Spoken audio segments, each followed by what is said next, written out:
Oh, our good friend Crystal Ball.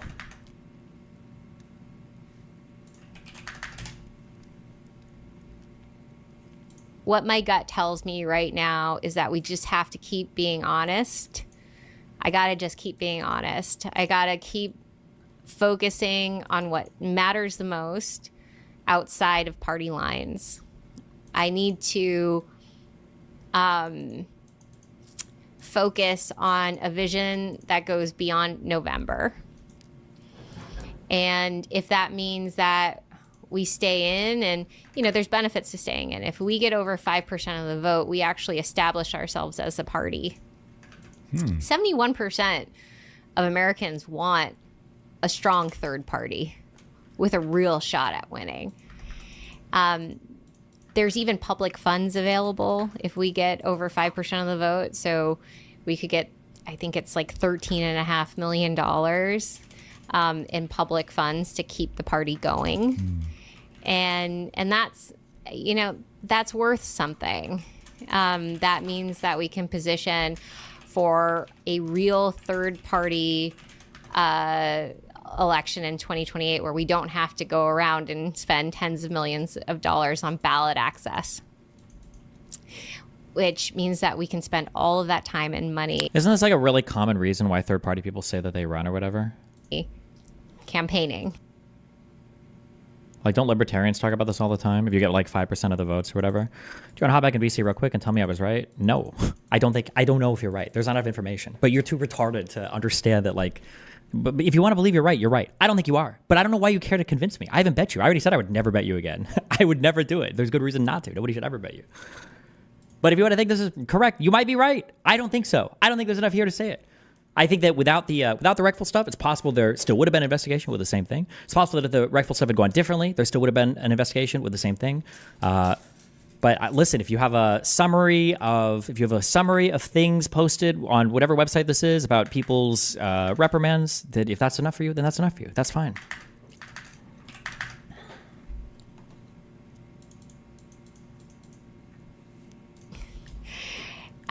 So, you know, there's two options that we're looking at, and one is staying in, forming that new party, but we run the risk of a Kamala Harris and Walt's presidency because we.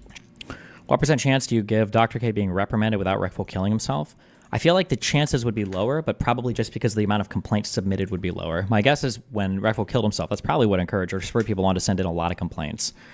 But I feel I don't have the problem is that, like, I'll be humble with what I know in these areas, but like obviously Jessica and Dan know nothing, but they will be like, so this is like the classic debate hedging era, right? Is that they'll be extremely confident with almost no knowledge base.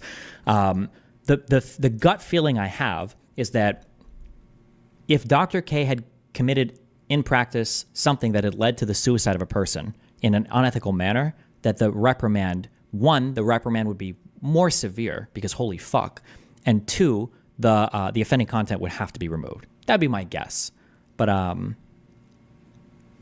that's just my guess. A line on a Massachusetts whatever thing doesn't change my mind of that. If there was more information released about how they decide how to do their consent orders or whatever, and maybe that was more congruent with what Dan or Jessica desperately want to be true, then I would say, oh, okay, then maybe that's true, whatever. But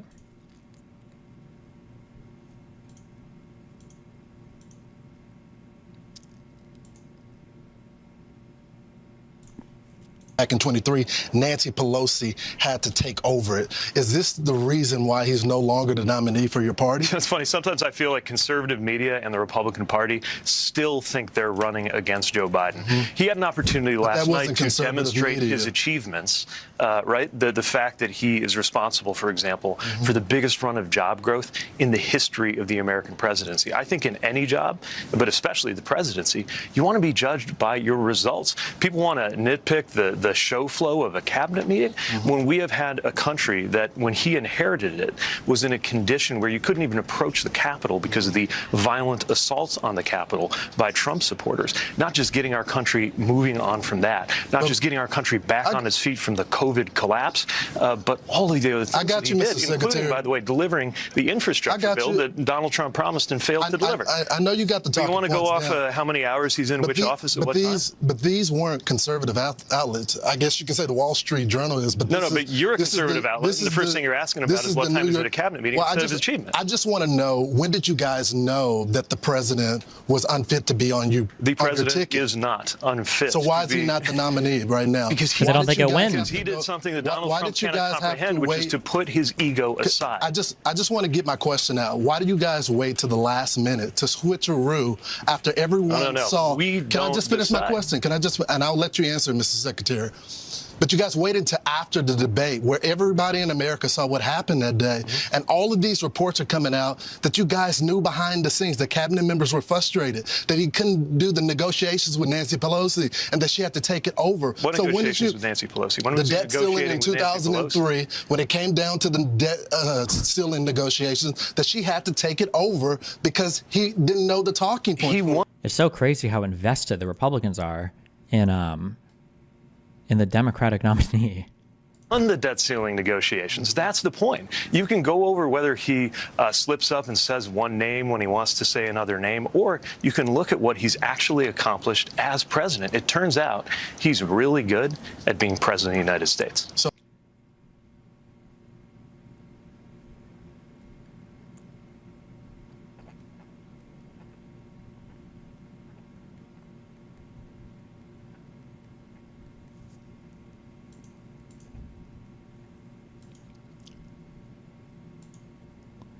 Okay, I have a Zoom link. 10 minutes. How to say Pete's last name correctly? Depends on how homophobic you are. But it's supposed to be Buttigieg.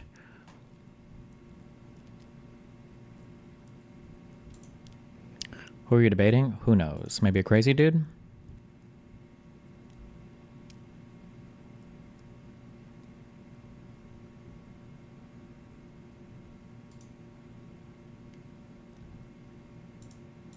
It's debate live, it sure is.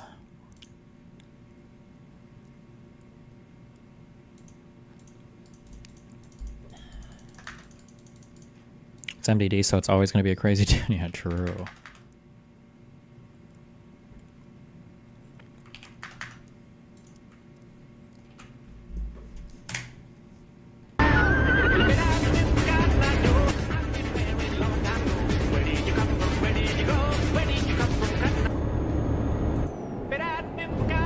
I'm gonna lose my mind. I just cracked open a...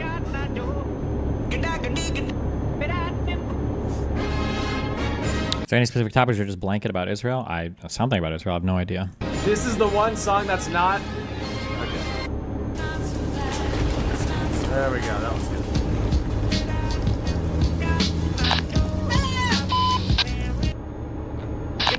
Why did you skip it? Shut up! This was all my fault. I was the one who wanted to relax on Sunday. Now if you'll be so kind as to leave so I can get ready for work tomorrow.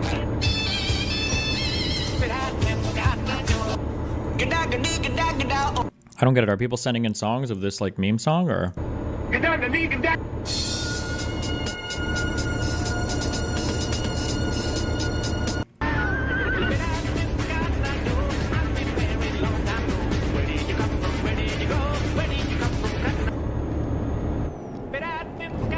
I'm gonna lose my mind. I just cracked open a... Okay. Absolutely epic.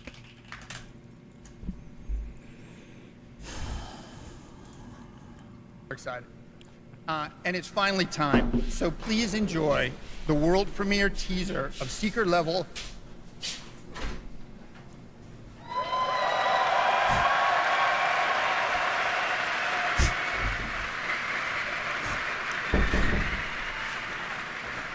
It is our love letter to game. No you shot. can watch the series. Excited. And it's finally time. Orson's So number please one enjoy fan, found in the world wild. Holy fucking Kino. We're gonna need a real band name. How about Bloom and Rage? How could I forget? Oh, guys.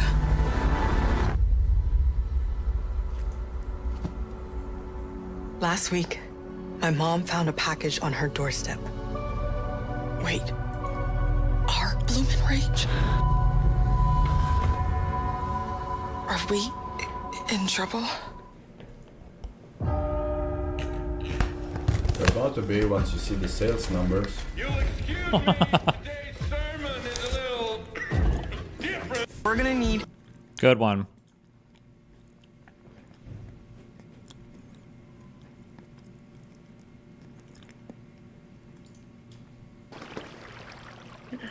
If he can't break bread, he fake. Nah, I had bro. one more This book on my plate. It was me and bro. Bro, stop. Stop down! He's sitting. The He's fuck? sitting. I'm gonna die! Stop! Oh my fucking god, dude. Kill him! Bro. Oh my fucking god, bro. Bro, oh my god. I can't take this shit, bro. I can't take this shit, bro. I can't take this shit, bro. I can't take this shit, bro. I can't fucking... Behazed. What does CBT mean to you guys? Cock and ball torture? Yeah, I think cock and ball torture. How the fuck do you guys know that? I said... How do you not know that? How old is Shroud? I put CBT because closed beta test, right? And I would have I've never even heard of CBT and cock and ball torture. What? That's what it's known for. CBT, dude. Cock and ball torture. There's just no way you guys... What is CBT?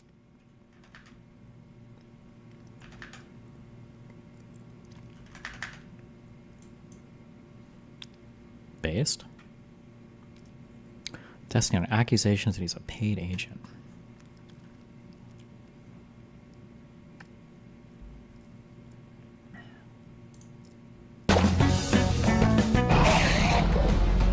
Why you mad at me? Uh-oh.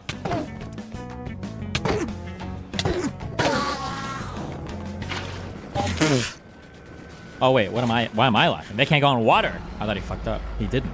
He's a god. He's an unkillable god. Oh. Never mind.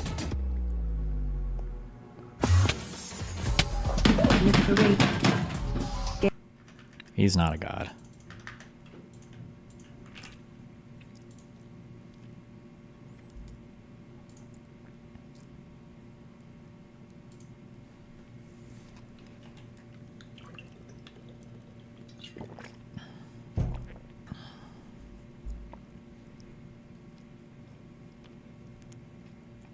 A lot of people who make way more than him have been caught accepting money/gifts for shit, like a free driveway repay for 4K. What is the example here?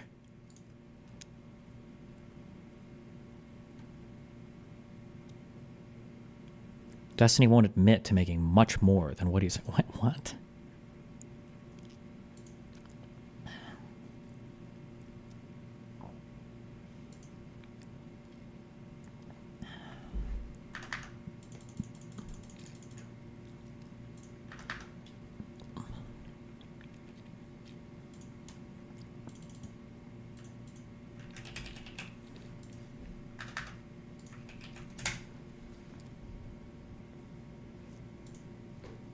Brian was diagnosed with ALS. I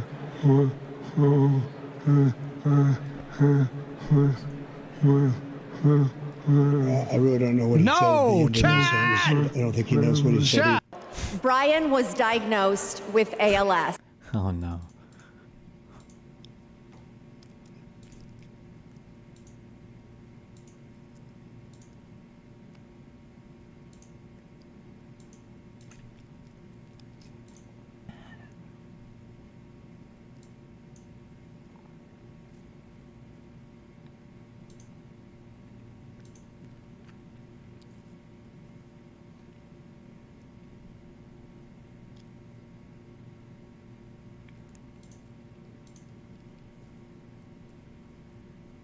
Holy shit. NFTs and the government. Two things people will never understand.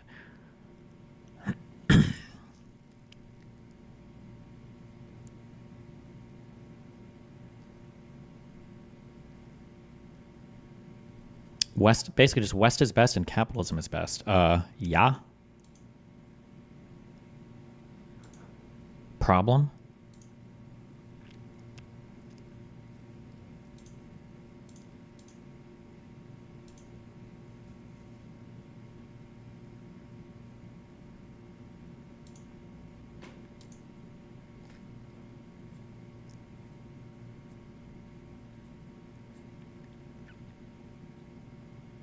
Tropical. Oh, promotion. Cringe. What is happening here? What the fuck?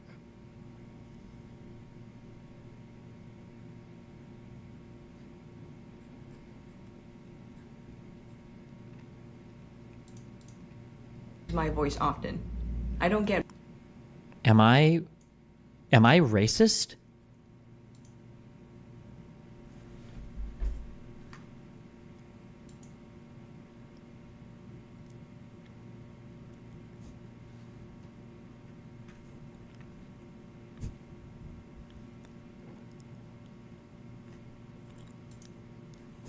This person looks at least a little bit like Lily, right? Am I crazy? My voice often. I don't. Fuck out of here.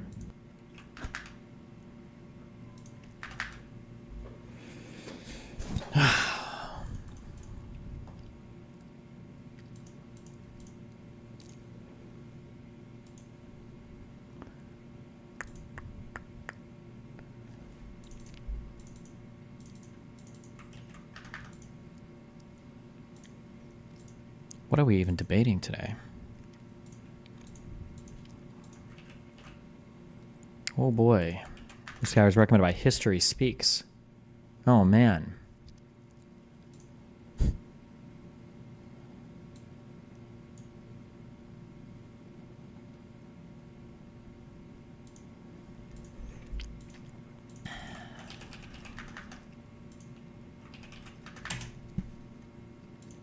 Fluid. I do think it is true the audience tends to like discussion more. So, Steven, can you hear me? Loud and clear. Hi, what's up? Awesome. Hey, Steven, how you Glad doing? to have you. Pretty good. It's your guys' first time meeting. Javad, Steven, Javad. Hi. Hey, Steven. How's it going? You prefer Steven or Destiny? Definitely Steven. Oh, Steven. Okay, gotcha. I gotta rethink that now. I mean, rethink all of the things that I've had in my head, saying Destiny, this, that. You're good, you're good. It's going to be fun. Who has a preference on going first? Either of you? I thought I was going first, but I don't really care. Works for me. All right, we'll do that. So what I'm going to do is as I go on, let me just adjust in OBS here, is as I go on to the opening page, I'll basically just say, hey, everybody, today we're debating Israel and Palestine, who's more at fault? And we're starting right now with Javad's opening statement. Thanks for being with us. The floor is all yours. And I'm going to kick it over to you that fast. So it is going to be rapid. And I'm just going to do a quick little adjustment here in OBS because I just realized your guys' videos are swapped. And I just need to be able to share my screen for my opening. That works for me. So should I try it right now? Yes. Now is a good time to test it. Okay.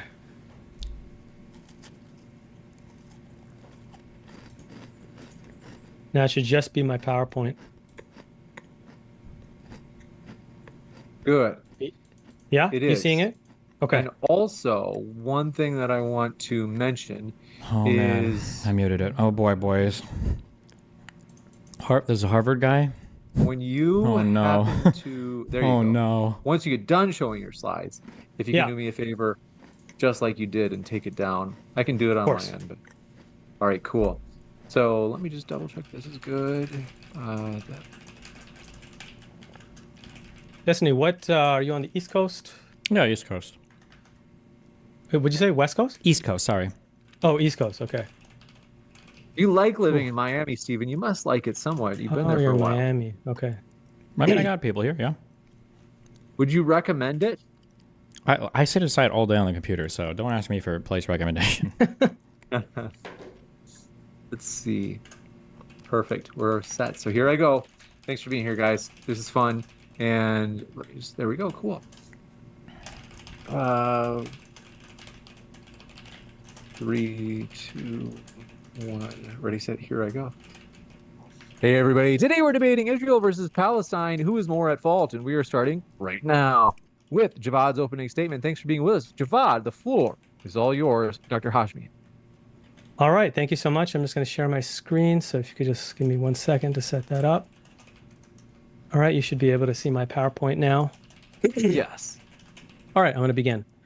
So my overall thesis is quite simple. Zionism is the primary cause of the Israeli-Palestinian conflict because it is an ongoing settler colonial project, which by its very nature creates and perpetuates conflict with the indigenous population that it seeks to violently replace and to create in its stead a Europeanized Jewish-majority ethno-nationalist state. The Zionist project is analogous to other settler colonial projects, such as the European conquest of Native American lands and of South Africa, which involved ethnic cleansing, occupation, genocide, politicide, and apartheid. Stephen doesn't like to call it settler colonialism and confuses the term with imperialism and classical colonialism, but settler colonialism is a technical term used by experts in the field, and it's only within this framework of settler colonialism that you can truly understand the conflict. Stephen doesn't like the word because it gives the game away. No reasonable person today blames the Native Americans for what happened to them, and 100 years from now, the same will be the case for the Palestinians.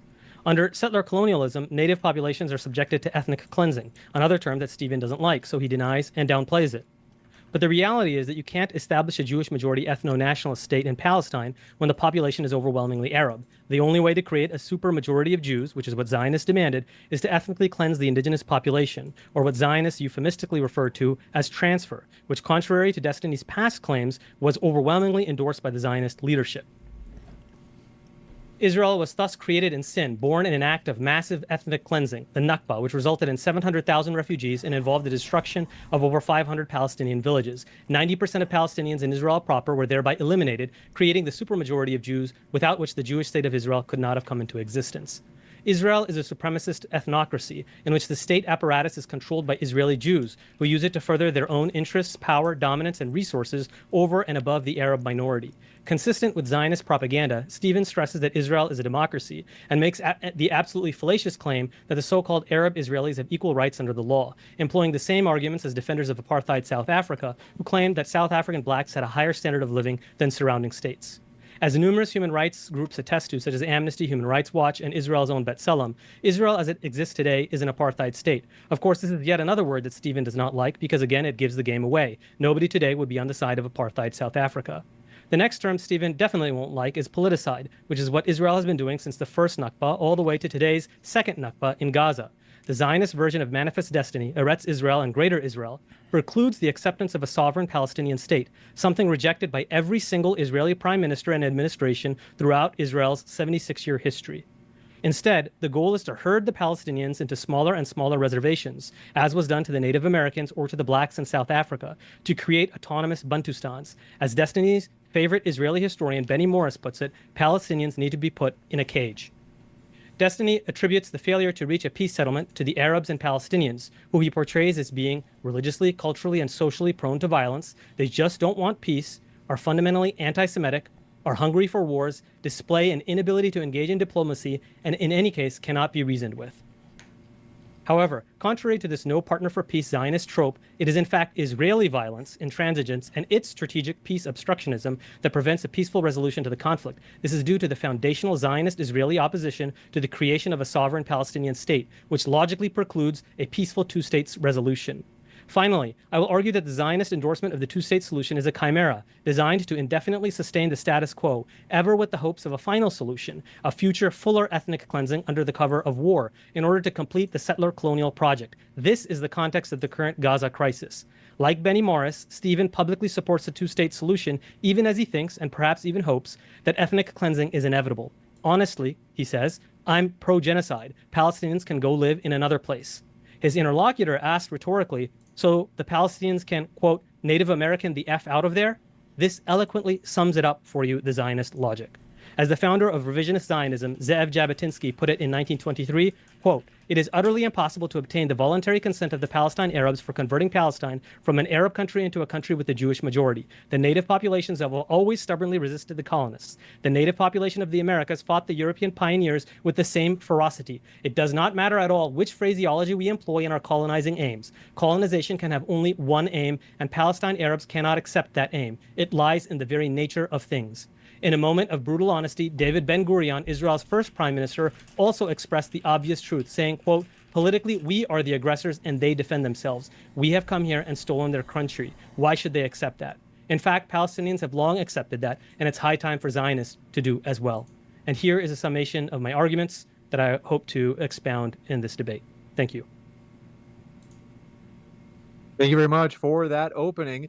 We are going to kick it over to Stephen for his opening as well, but want to say in the meantime, folks, if it's your first time here at Modern Day Debate, I'm your host, James Coons. Don't forget to hit that subscribe button. We have many more debates coming up, and DebateCon 5 this October 5th in Newark, New Jersey. More to come on that, but first, let's kick it over to Stephen for his opening. Thanks for being with us. Hold on, wait, real quick. Can you? What is the prompt again for this? Israel versus Palestine. Who is more at fault? Who's more at fault? Just that. Okay. I'll be short and sweet here. When we look at the modern conflict and we see who's at fault, I feel like the opposing opening statement, I think, works just fine for my opening statement. I think that a lot of Arabs and Palestinians especially consider that Israel was conceived of and born in sin, and therefore it has been the policy both de facto and de jure. Whether we're talking about the actual rejection of things like the Partition Plan in 47, we're talking about the 3 no's that the Arab League all issued at the Khartoum Conference in 67 after the Six-Day Wars, or after we're talking about explicit rejection of peace talks in 2000 at Camp David, Taba Summit, or 2008 between Abu Mazen and Olmert. There is just no type of Israeli state that can ever exist in the Levant. I think that every single argument that my interlocutor gave, and will expand upon here, leads us to only one conclusion, which is we either have to destroy Israel as a state that protects the ethnic Jewish character of the state, or Israelis and Jewish people just need to leave the Middle East, both of which I believe satisfy the idea that Palestinians, or at least this type of Palestinian strain of thought, just cannot have or deal with Israeli people or the country of Israel existing in the Middle East. So I feel like the biggest driver to, or I would say one of the largest drivers, probably the largest driver to an inability for both sides to seek resolution, is that there is just no Israeli state that the people in the Middle East are willing and ready to accept, at least not the Palestinians or the people that support them and the more radical ideas of them. You got it. Thank you very much for that opening as well, Stephen. We're going to jump into the open dialogue. First, just want to let you know, if you've seen it on the Modern Day Debate homepage on YouTube, tomorrow, Destiny versus Tiger King, Joe Exotic. It's not a joke. It's for real. Don't forget to hit subscribe for that epic debate tomorrow at 4 p.m. Eastern. You don't want to miss it. With that, we're going to jump right into the open dialogue. Yeah, Stephen, thanks so much for that. I think it's interesting that you've said that you have no problem with what I've said in the opening statement, because what I said in my opening statement definitely differs with many of the statements that you've made in the past. For example, you have said that you don't think it's settler colonialism, and that's the entire framework which scholars view the conflict as. So are you now is ceding that point that you're wrong on the issue of settler colonialism, is my first question for you. I don't know what settler colonialism has to do with the current conflict as we understand it. I mean, historically, you had Jews that lived in the Kingdom of Israel. You had caliphates that expanded across the Middle East. Then you had Jews moving there from the 1880s onwards. You've had, all sorts of people colonizing this particular region. I don't know if I would stop and say, like, just Israel was settler colonialism, or the Muslims before were settler colonialism. So I don't know the relevance exactly. Well, there is definitely relevance, because that's the entire framework, but you're also confusing terminology. So you're confusing classical colonialism with settler colonialism, and you're also confusing the word imperialism. These are 3 different terms. So only the Zionist project is a settler colonial project. Do you when you say settler colonial, can you 3 different things? Explain what do you mean by settler colonialism? So settler colonialism, there's a difference between classic colonialism and settler colonialism. Classic colonialism is where there's a metropole, and the metropole is trying to exert its influence over another region in order to extract and exploit its resources. Okay, that's classical colonialism, like the British Empire. Okay. Imperialism is like the Roman Empire. They expand their borders, and those are like the Islamic empires that you're trying to lump in as well. So that's the difference between imperialism and classic colonialism. And then there's settler colonialism. Settler colonialism is in which you have a population that usually almost always breaks away from the metropole and then tries to settle a new territory and replace the population. And that, because of that, inherent in that is ethnic cleansing. So that is the issue of settler colonialism and why it's important to understand. And I can give you some resources for that. There's a book called Settler Colonialism, A Theoretical Overview. There's Patrick Wolf's article, Settler Colonialism and Elimination of the Native. And there's several other books that you can read on this topic as well. But it's important, even if you don't think it's important, but in order to get the framework to understand that that's how this started, and it still is a settler colonial project, that you have settlers, right? You have settlers in the West Bank. So that's still a settler colonial project. So my understanding is there was land that was purchased. So, I mean, we can go through each of these individually. When Jewish people bought land from the Ottoman Empire prior to 1917, was that settler colonialism? Okay. So here we have another thing that you've said in the past. You've said that the majority of the land was purchased by the Jews. You said that in your podcast with Lex Friedman at about the 30-minute mark. You said, I never hear anything about the fact that the majority of the land that was acquired happened by purchases from Jewish organizations of Palestinian Arabs of the Ottoman Empire before the mandatory period in 1920 even started. However, this is completely false. That is false. That's correct. It's the majority of the land that was purchased prior to that. The majority of the land occupied after 47 would have been nobody lived in it. Yeah, of course, yeah. So I'm just saying, based on the statement that you said, that statement was false, and that it was Jews only owned 7% of the lands at the point of partition. 1947. What percentage of the land did the Palestinians own? So they occupied the majority of the lands. No. I'm sorry. What is the number? Mm-hmm. So I don't have that number for you. Do you think that's curious that you have the 7%, but you don't have the other? Because the implication there is 93%. But I think it was 13%. Well, I have that's not true. I have actually seen different numbers for this. Okay. And I have even seen people say that it's 70%. Okay. But I don't have that exact number for you. But the point is that you're now obfuscating because this is a complete debate. Well, I'm not obfuscating.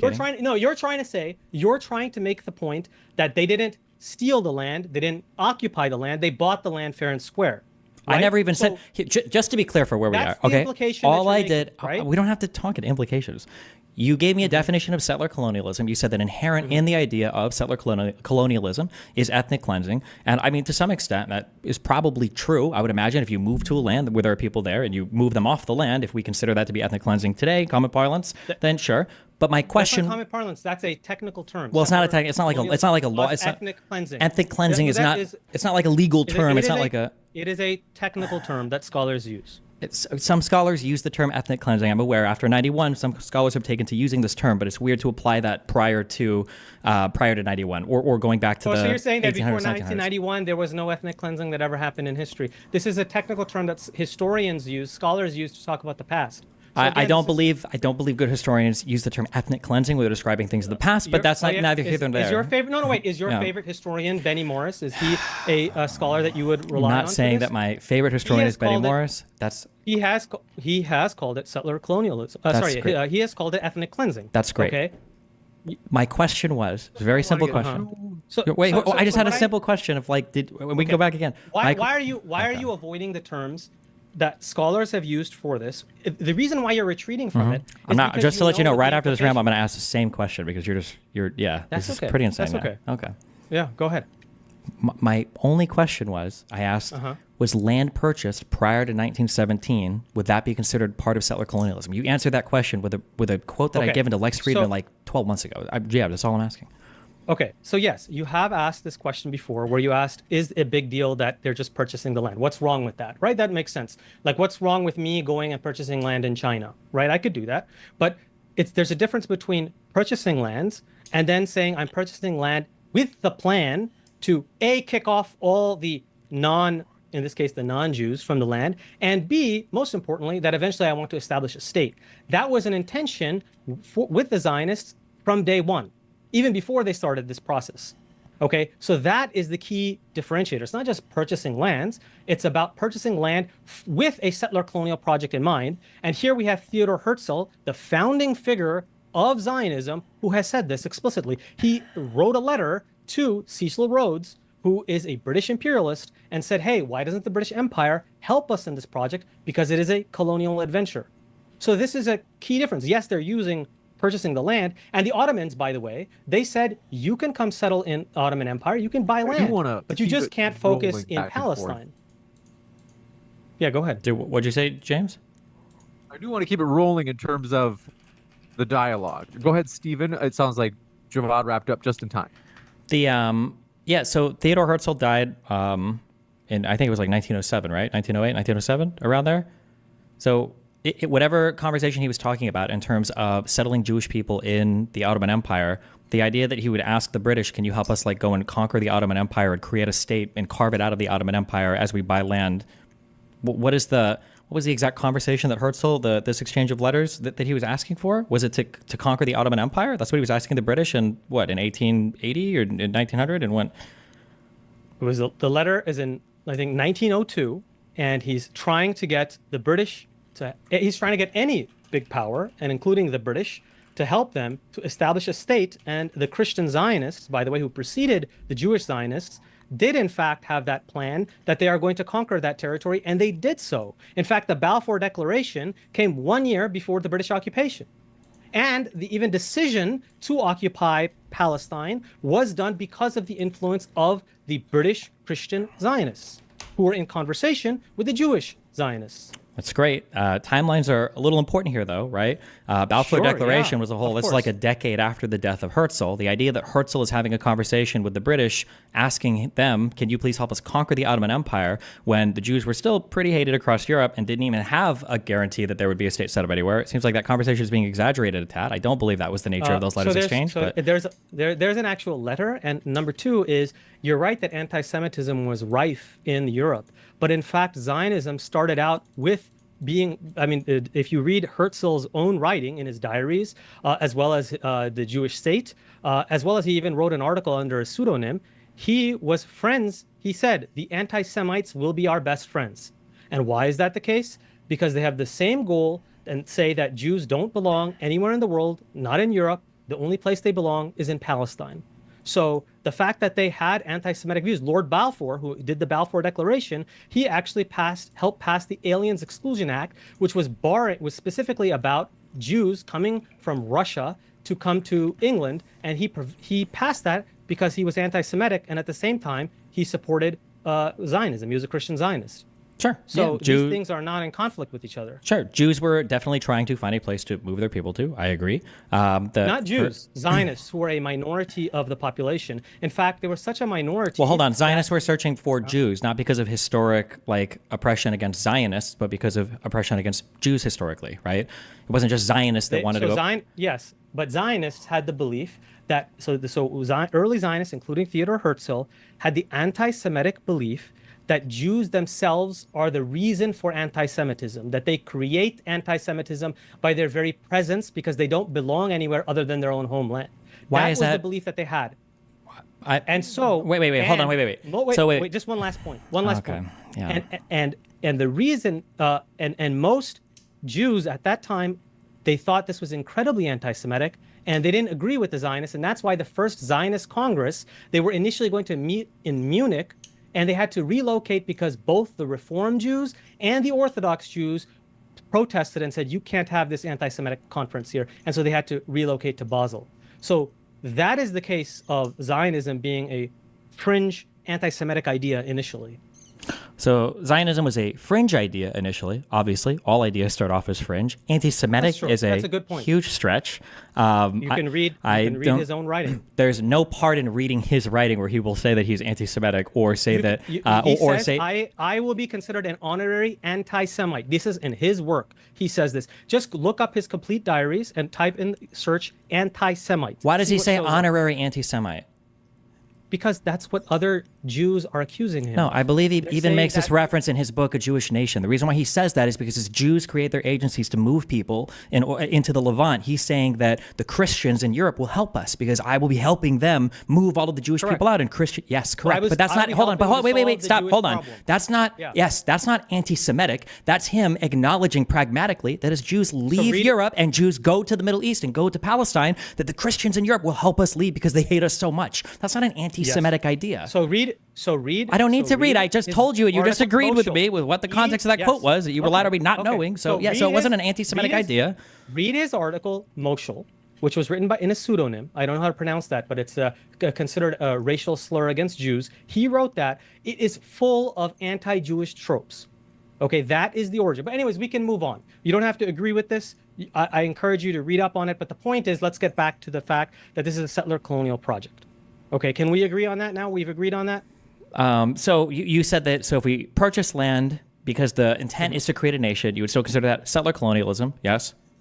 This doesn't defeat your argument, so you just agreed with it. It was a settler colonial project. Okay, yes. gotcha. Okay. They had a settler colonial project in mind, and the first stage of that was purchase. Their plan was to purchase enough land, then kick out the Arabs from that land, and once they were strong enough to build an army, and then do the rest. And there are explicit quotes about this. So if I don't understand, if the goal was, if it was always to kick out the Arabs, this is a complaint that's often lodged against early Zionists, why is it in 47? Why did they accept a partition plan that would have had 45% of their population being Palestinians? Okay, this is an argument that you've raised on numerous occasions in different debates, and I'm very shocked that you would make this argument.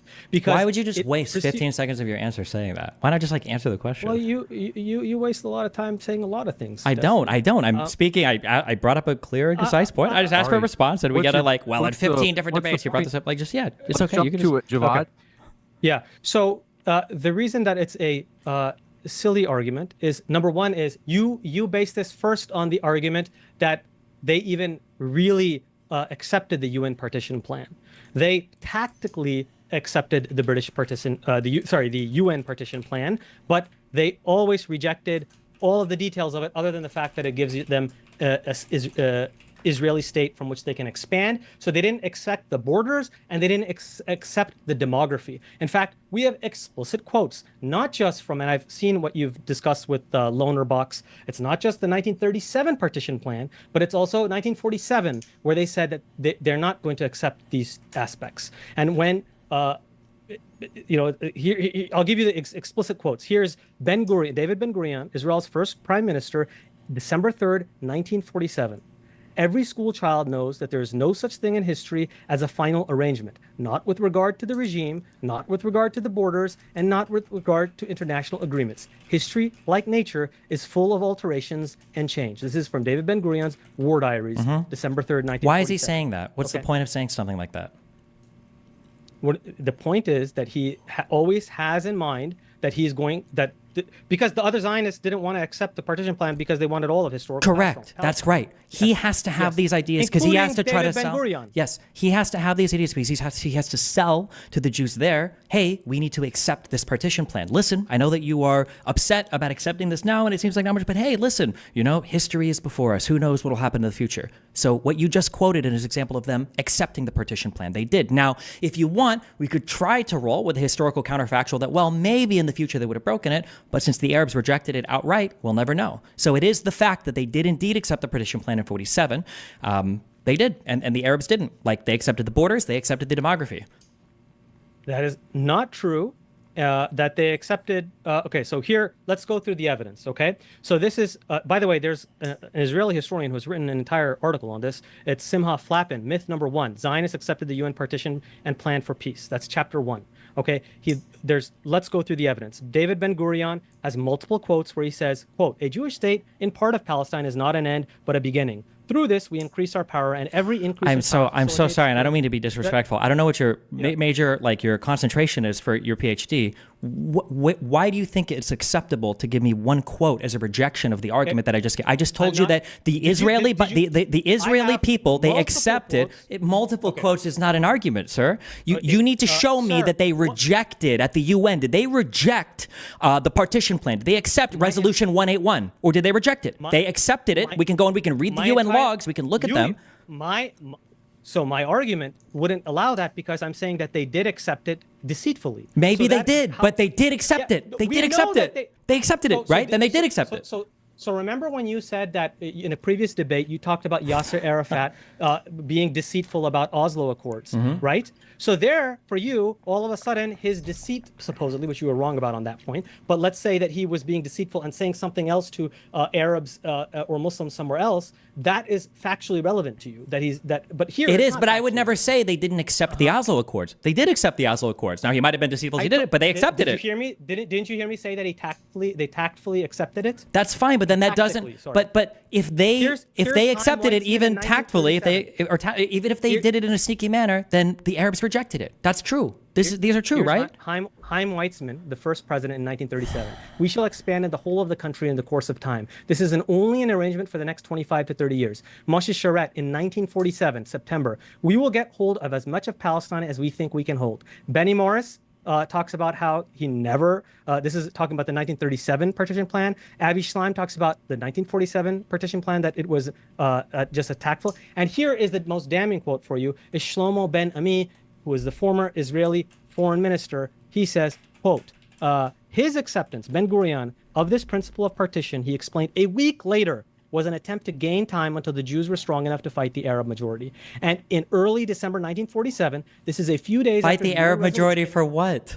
Because they thought the Arabs were going to launch war against them. Guess what happened after 47 when the Arabs rejected the partition plan? They went to war against them. Yes. Okay, so this is another mistake that you've made, and this is also another chapter in Simha Flappin's book, where you initially, in one debate early on, and you fixed it later because you realized it's completely false. Okay. You claimed that the Nakba happened because the Arab states invaded, and then Dan Cohen rightfully explained to you. You said literally that what preceded it was the Arab states invading, Which is not true. What preceded it were the Arab Palestinians attacking the Israelis, Correct. and then the No, invasion of the that's Arab false. states happened in That's your June second- of 48. Correct. That is the actual state. Yeah. No. So first of all, let's accept that you made that mistake at that time. Okay, let's accept that. Can you concede that? Because you've said that you don't like how people don't concede things when they should. So I'm not here to make concessions for statements I've made between 1 and 12 months ago. No. So I'm not here to concede anything I've said in the past. It's strange No. that you think that that 1 year ago, if you know, 8 months ago, is that big a stretch of a time. But I've said plenty of incorrect things over the past 7 months, but I'm not here to concede Of every course single not. one of those things. I mean, you didn't know where Palestine was on a map in the beginning. Yeah, of this, and you right? apparently So- don't know how to study history. so- What is your PhD in? My PhD is in the study of religion at a little. Okay, university I can called tell Harvard because you've said University. 37 partition plan like 3 times now. 37 wasn't a partition plan. That was the Peel Commission, which is where they, for the Peel- first time, suggested partition. Peel- But there was no Peel partition was plan a- accepted or rejected in 37, and you've referred to it as a partition plan like 3 times. So I don't know, but sure. anyway, on this Okay, point, yeah. on this It is particular a point, partition. That in was- 47, after Resolution 181, after the partition plan was accepted by the Jews and rejected by the Arabs attacked the Jews. And by Arabs, I mean the Palestinians. Is that false? That is false too. Let me get Okay. to that. But Go ahead. before I get to that, let's get to your claim that they accepted a 45% Arab population in their new state. Okay. Okay. This is Menachem Usiskin, chairman of the Jewish National Fund. Quote: "We cannot start the Jewish state with half the population being Arab. Such a state cannot survive even half an hour." David Ben Gurion, quote: "What is conceivable in normal times is possible in revolutionary times. And if at this time the opportunity is missed and what is possible in such great hours is not carried out, the whole world is lost." What is he talking about? He's talking about ethnic cleansing. No, David he's Ben Gurion, not. December He's 9th. literally telling the people. That quote reinforces everything I'm saying. I understand that it's really hard to have a 45% Arab population, but revolutionary times can lead to radical measures. We could do this. That's the whole point of what you just quoted. No, he's not. You're completely false. He's talking about forced relocation. David Ben Gurion in December 1947, you said that he accepted 45%. He said, quote, "There can be no stable and strong Jewish state so long it is a Jewish majority of only 60%. That's in December 1947. 1 month before Plan Dalit in February 1948. In December of 47, the Civil War had already started. Of course, the Arabs were already sieging and attacking the Jews at that point. Yes, they had barely just broken through and gotten back to Jerusalem. No, of course he would believe that in December of 47. What do you mean, fine? The timelines are important. So the timeline is definitely important. Yeah. Let's get to your next false claim, Okay. which is the claim that the Civil War began due to, first of all, you made the point about Arab rejectionism, so let's get rid of that. Okay. That's not the case. The Arab states didn't invade. Let's get rid of that. Do you admit at least that they rejected the partition plan? That 181 was rejected by the Arabs? Okay, and do you know that you have said in so many other debates that UN General Assembly resolutions are non-binding? How many times have you stated that in other contexts? Because sometimes they aren't. But that what does that have to do with anything? Sometimes they aren't. Just what I said. Sometimes they are, sometimes they aren't. Did you know that oh, really? Why is this one binding and the other one not binding? I'm not actually sure if this one would have been binding or not. Chapter 6, I think, are generally binding. Chapter 7 generally are binding, I think. But regardless, I'm just saying that they didn't accept it. Yeah, they didn't accept it, but they didn't launch a war. They weren't prepared for war. I know they weren't prepared for war, but they... Simha Flappin says, and it's backed up by Benny Morris's own quotes, even though Benny Morris will say that the Arabs started it, his own work reveals that they didn't. They weren't prepared for war. What happened was, after the partition plan, there was protests. Some of them broke out into riots, and some of them broke out into attacks, just like the 1936 and 1939 Arab revolt that happened, and prior riots that had happened. It wasn't a war, okay? It was the Irgun and the Lehigh terrorism that contributed to an escalatory procedure which led to the war. And the Haganah was prepared for war. So on the one hand, you have people who are reacting to a decision and rioting. And on the other hand, you have a people who are have been preparing for a race war or an ethnic war. These are not morally equivalent at all. Okay? In fact, Benny Morris has multiple quotes in which he's saying that a few months into it, they're not even sure, is there a war? Elon Pape has mentioned how after a while the Zionists were like, it sucks that this resistance and this discontent has petered out, and the Palestinians are accepting this because we need the context of war. All right? Because Zionists always need pretexts, and that's one thing that you're correct about, that Zionists always do seek pretexts. Very convenient that the Arabs always give that to them. I don't know why we're conflating and mixing up I don't know why we're mixing up so many timelines. The 36 to 39 revolts have nothing to do with the partition plan that comes in 47. Ben-Gurion making statements in December of 47 would make sense, given that in November the partition plan was rejected and the civil war broke out. Are we saying that never happened? That there were never groups of Palestinians that were firing on convoys that had cut off the Haganah Israelis from even getting to the state of Jerusalem? Are we saying that all of this never happened? There was no organized fighting going on here? Do you not believe that in 47, at the end of 47, did the Palestinians engaged in organized fighting against the early Israel, I guess, or it wasn't Israel yet? Did they engage in this due to the partition plan, due to the rejection of the partition plan and Israel's acceptance of it? Do you agree with that or do you not agree with that? So I'm going to read to you a quote. Do you agree to that or do you not agree with that? You can disagree and then read a quote. I'm just curious. Do you agree or do you not agree with that? Do you agree that the rejection of the partition plan of 181, the rejection of that plan is what led to the Arab Palestinians launching a civil war, a war against the Jews that were in that area? I already told you that it was not the Palestinians who launched the war. Who was it? Okay. It was the Zionists who launched the war. Specifically, it was the Irgun and the Lehigh. The only reason why the Irgun and the Lehigh were first of all, these are very, very minor segments of that is the not Israeli. True at all. Of course, it's true. Yes, they are. That's not true. In fact, you try to discount them, but in fact, there were Israeli prime ministers who come from their ranks. Yeah, okay? like who? Yeah, the Likud. Who? Oh yeah, yeah. Like who? Shamir. Yeah. Menachem Begin. Yeah. So what are you talking about? Yeah, Begin came from the Irgun, right? Do you realize that he sailed on a ship and it was destroyed by the Haganah as they tried to bring arms into Israel in 48? It was destroyed because the Haganah hated the Irgun so much that as Menachem Begin was literally on a boat back to shore, he's like, man, I've gotten killed by Nazis, by Polish people, and now by Jewish people too. It's insane. The fact that you're citing a prime minister as though it lends credence to the Irgun, who was a prime minister 30 years after the date, doesn't satisfy or justify any of the arguments you're making. Let me ask you. Forgive me, guys. It's just that this is a super high level conversation, which is awesome.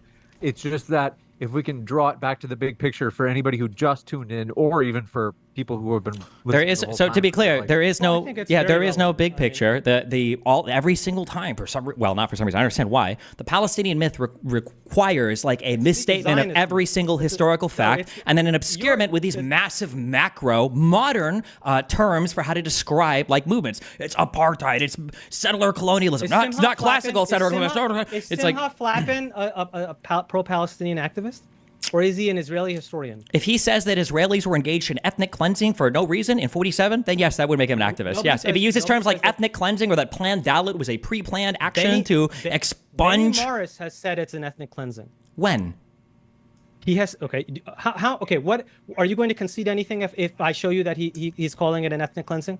I would tell you that he's calling it. I'm just asking at what period, what time period is he referring to an ethnic cleansing? What thing are we talking about right now? The Nakba. He's talking about the Nakba. If you go by a modern interpretation, then yes. But the biggest contention of the Nakba isn't that it was an ethnic cleansing, right? Well, of course that is. No. The biggest contention is whether or not it was pre-planned. That's the whole point. That's the whole reason why people debate over planned Dalit. It wasn't whether or not it was an ethnic cleansing. Benny Morris will say that it was an ethnic cleansing, but he'll say that it happened as a result of the war that all of the Arab nations started against Israel. The big contention is whether or not they pre-planned it or not, which is what you're using 4 quotes to try to show they did. No. Okay. Do you want to show me? Okay. Here's another place where you're wrong. Where you claimed before. This was in your debate with Eddie Liger. You, meanwhile, showed one quote, which was a spurious quote, which even Benny Morris has said is spurious. That's the Azam Pasha quote. So you use the Azam Pasha quote that every Zionist propagandist uses, which is the one that you used. And you use that in order to claim that the Arabs wanted to drive the Jews into the sea. So you used one solitary quote to make your claim. Can you give me like some context? What was this in relation to, or what was it describing? The Azam Pasha quote? Yeah, I don't. What is the quote, and what were we arguing? General of the Arab League. He was the Secretary General of the Arab League, and you used. Was this in '67 or? No, this was before the Nakba. Okay. Okay. So you use one solitary quote to make the claim of ethnic cleansing. I'm telling you that Benny Morris himself has written an entire book on it. A book chapter on it. It's called "The Birth of the Palestinian Refugee Problem Revisited," chapter number 2, which is in the expanded version. He talks about the idea of transfer in Zionist thinking, in which he says there was a consensus or near consensus amongst Zionists for transfer. In what year? From before 1947. From all the way up, and then so the only difference between Benny Morris and the other. I'm so sorry. I'm sorry, but like you don't know any of the pre-47 history. Like I don't know how to talk to you. When you speak in a broad brush, there are distinct time periods from 1880 up to 1947. And for you to just say, oh well, they believed in transfer for all of these things, conditions changed. The Arab revolts in 36 to 39 changed. The Peel Commission changed things. The Jewish revolts from 40 to 44 changed things. The expiration of the mandatory period in 47 changed things. The Civil War in 47 changed things. The invasion of the other Arab states changed things. You can't just speak with this whole time period in a broad brush. It doesn't make any sense. The Peel Commission itself. I want to make sure. Hold on one sec. I do want to jump in just to be sure that it's awesome. You guys have passion. I do want to be sure that each of you has your own time where you're not interrupted by the other. So I do want to, without going into time sections, just remind you that if one is speaking, if you can hold off until they're done, and I trust that neither of you will dominate the time because both of you are so experienced. Okay, so as far as the idea of forced transfer, there are scholars who have written about, like Nur Masallah has a whole book on this. Israel Shahak has a book chapter on this. Benny Morris has a book chapter on this. They've talked about the idea of transfer from the beginning of Zionism all the way to the Nakba. And so what they have said is it became a consensus, by the 1930s and 40s is what Benny Morris writes, to by after 39, after the Arab revolts from 36 to 39, it started to become a consensus more. Let's give. I'm telling you what Benny Morris says. Benny Morris doesn't believe that 47 was an ethnic cleansing. I don't know why you keep saying that. Are you serious? I just showed you the quote. What was the quote? Okay, so why don't you start? I'll get the quote ready, and you can get your next point, and then I'll give you the quote. We can't speak broadly from the 30s to the 40s. My understanding what I'm telling you is that it was a consistent viewpoint throughout that entire period. I don't believe that it was. I think that even through things like the Haran massacre in 1920, even through things right up, I think, until the Arab revolts in 36, right up to that point, I think there was still some idea that it might be possible for the two people to live together. That's why the Peel Commission, that was the commission that was conducted in 36, I think presented in 37, was such a big deal. It was the first time when people were like, oh shit, maybe this isn't working. Okay? And then they kind of went back and forth, and both sides were like, oh, probably not going to work. And then in 47, there was the big, okay, we're going to partition, largely along what was discussed in the Peel Commission. The Jews accepted, which is strange, given they want to expel all these Arabs, they would accept 45% of them, okay, being on the new country that they're going to accept. And then the Arabs rejected. And then the Palestinians engaged in war against the Israeli Jewish people there because they wanted to expel them, obviously, of course. And I'm even sympathetic towards wanting to expel them, of course. You feel like they're fucking invaders. Why would you not? And then after they lost, then all of the, what? You've said you're pro-genocide, so I agree with you. But you meant ethnic cleansing, but not. Well, listen. If I am pro-genocide and I go to the Middle East and I'm surrounded a bunch of Arabs, I would be in good company in 48. Okay, because they all wanted to get rid of the Jewish people there, obviously, of course, right? Okay. And then in 48, all the rest of the Arab states went to Israel, and they also tried to fight, and they lost. Yes. Okay, gentlemen. Okay.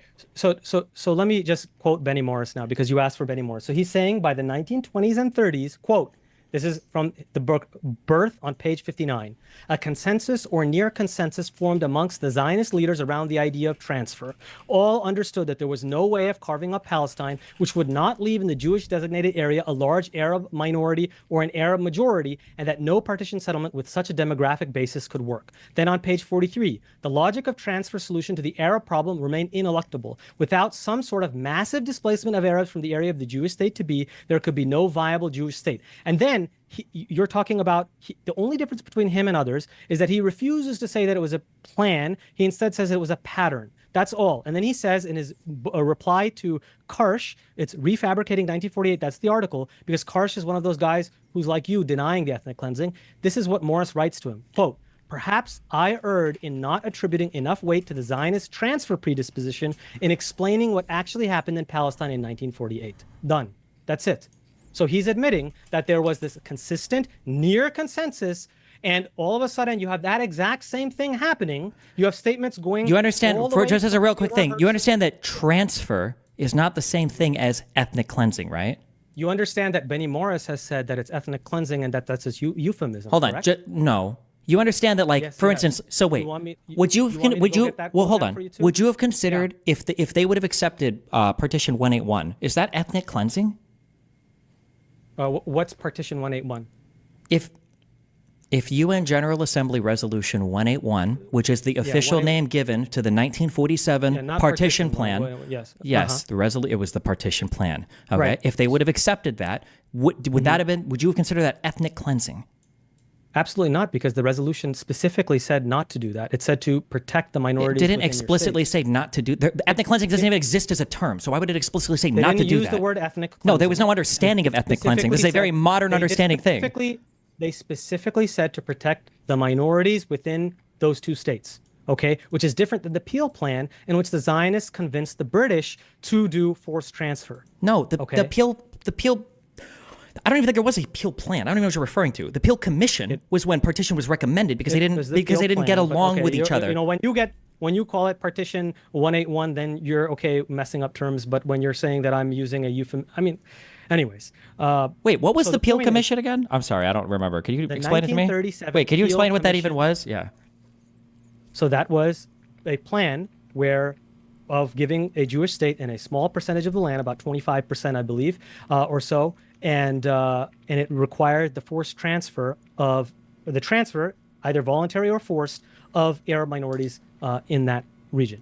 And so the Zionists are the ones who came up with that idea because, again, that was their consistent viewpoint. That's not. I don't know what. We're just living in different. So what was happening was there were multiple white papers. There were multiple white. I don't need a quote. I don't live in quotes. Okay, you're a PhD. You should be doing better than quotes. Okay, the British had discovered the British and the Jews and Wikipedia would honestly be doing way better right now than whatever the quotes you're reading from. Okay, than cherry picking quotes. Okay, it would be helpful. It would be helpful for you. It would be helpful for you. The British had realized, and all the people who lived there had realized, okay, that it wasn't working. Something wasn't happening, or something wasn't working. So Peel sent people. He sent a commissioner to Palestine, to the mandatory area, to do an analysis and figure out what the fuck is going on. Why isn't this working? So they go there, they do a big analysis, they do a census, they figure out like who's paying taxes, who's built stuff, like why isn't it working? You know, what's going on? And then they come back and they present their findings and they say, hey, this is what's going on. Maybe it seems to be the case that because these two people's differences are irreconcilable, they might have to split up. That's it. It wasn't like a huge like a plan to split everybody, and the Zionists were doing it. It was an analysis of what was going on at the area, commissioned by the British, by Peel. So the things that you're talking about, yes, there was the King-Crane Commission report of 1919, which was looking into what the violence was caused from. There was the 1939 white paper, these were different evaluations of the area. And of course, they did that in the Peel thing, but the Peel thing was a plan for partition. And the Zionists accepted it. In fact, but that's not ethnic cleansing. It's forced transfer. It wouldn't have been if it's an accepted agreement. That's not forced transfer. If it's against the wishes of the population, then it's ethnic cleansing. it wasn't the British weren't going to do it. It was just it was a suggestion. It was absolutely the British who were going to do that. In fact, Ben Gurion said it has to be the British who does that because we don't want to look bad. Because so why didn't they do it then? Because the plan was scrapped. There was the Arab revolt. Yes, and the Arab revolts, by the way, were a huge reason why the Palestinians lost so badly in '47. They crushed the Arabs there. But if they wanted to implement the colonial power crushed the indigenous population. And if they wanted to implement some huge split, some huge establishing of a Jewish state, why wouldn't they have just done it in '39 after they chased out basically all the Arab leadership and crushed the middle class? The British were never going to implement the Peel Commission, right? That was just the analysis they did. There were different factions amongst the British. There were some that were Zionists, and there were some that had more pro-Arab viewpoints. So what happened was in the Peel Commission, it was a Zionist-facing plan, and then things changed, especially with the war, the war and all this kind of stuff. Things changed, yes. So the different plans differ. So the 1939 White Paper, for example. Guess who liked that better than? So the Arabs liked that better, right? And how did the Zionists respond to that? Do you know? They initiated waves of terrorism. Okay, and the waves of why did they initiate waves of terrorism?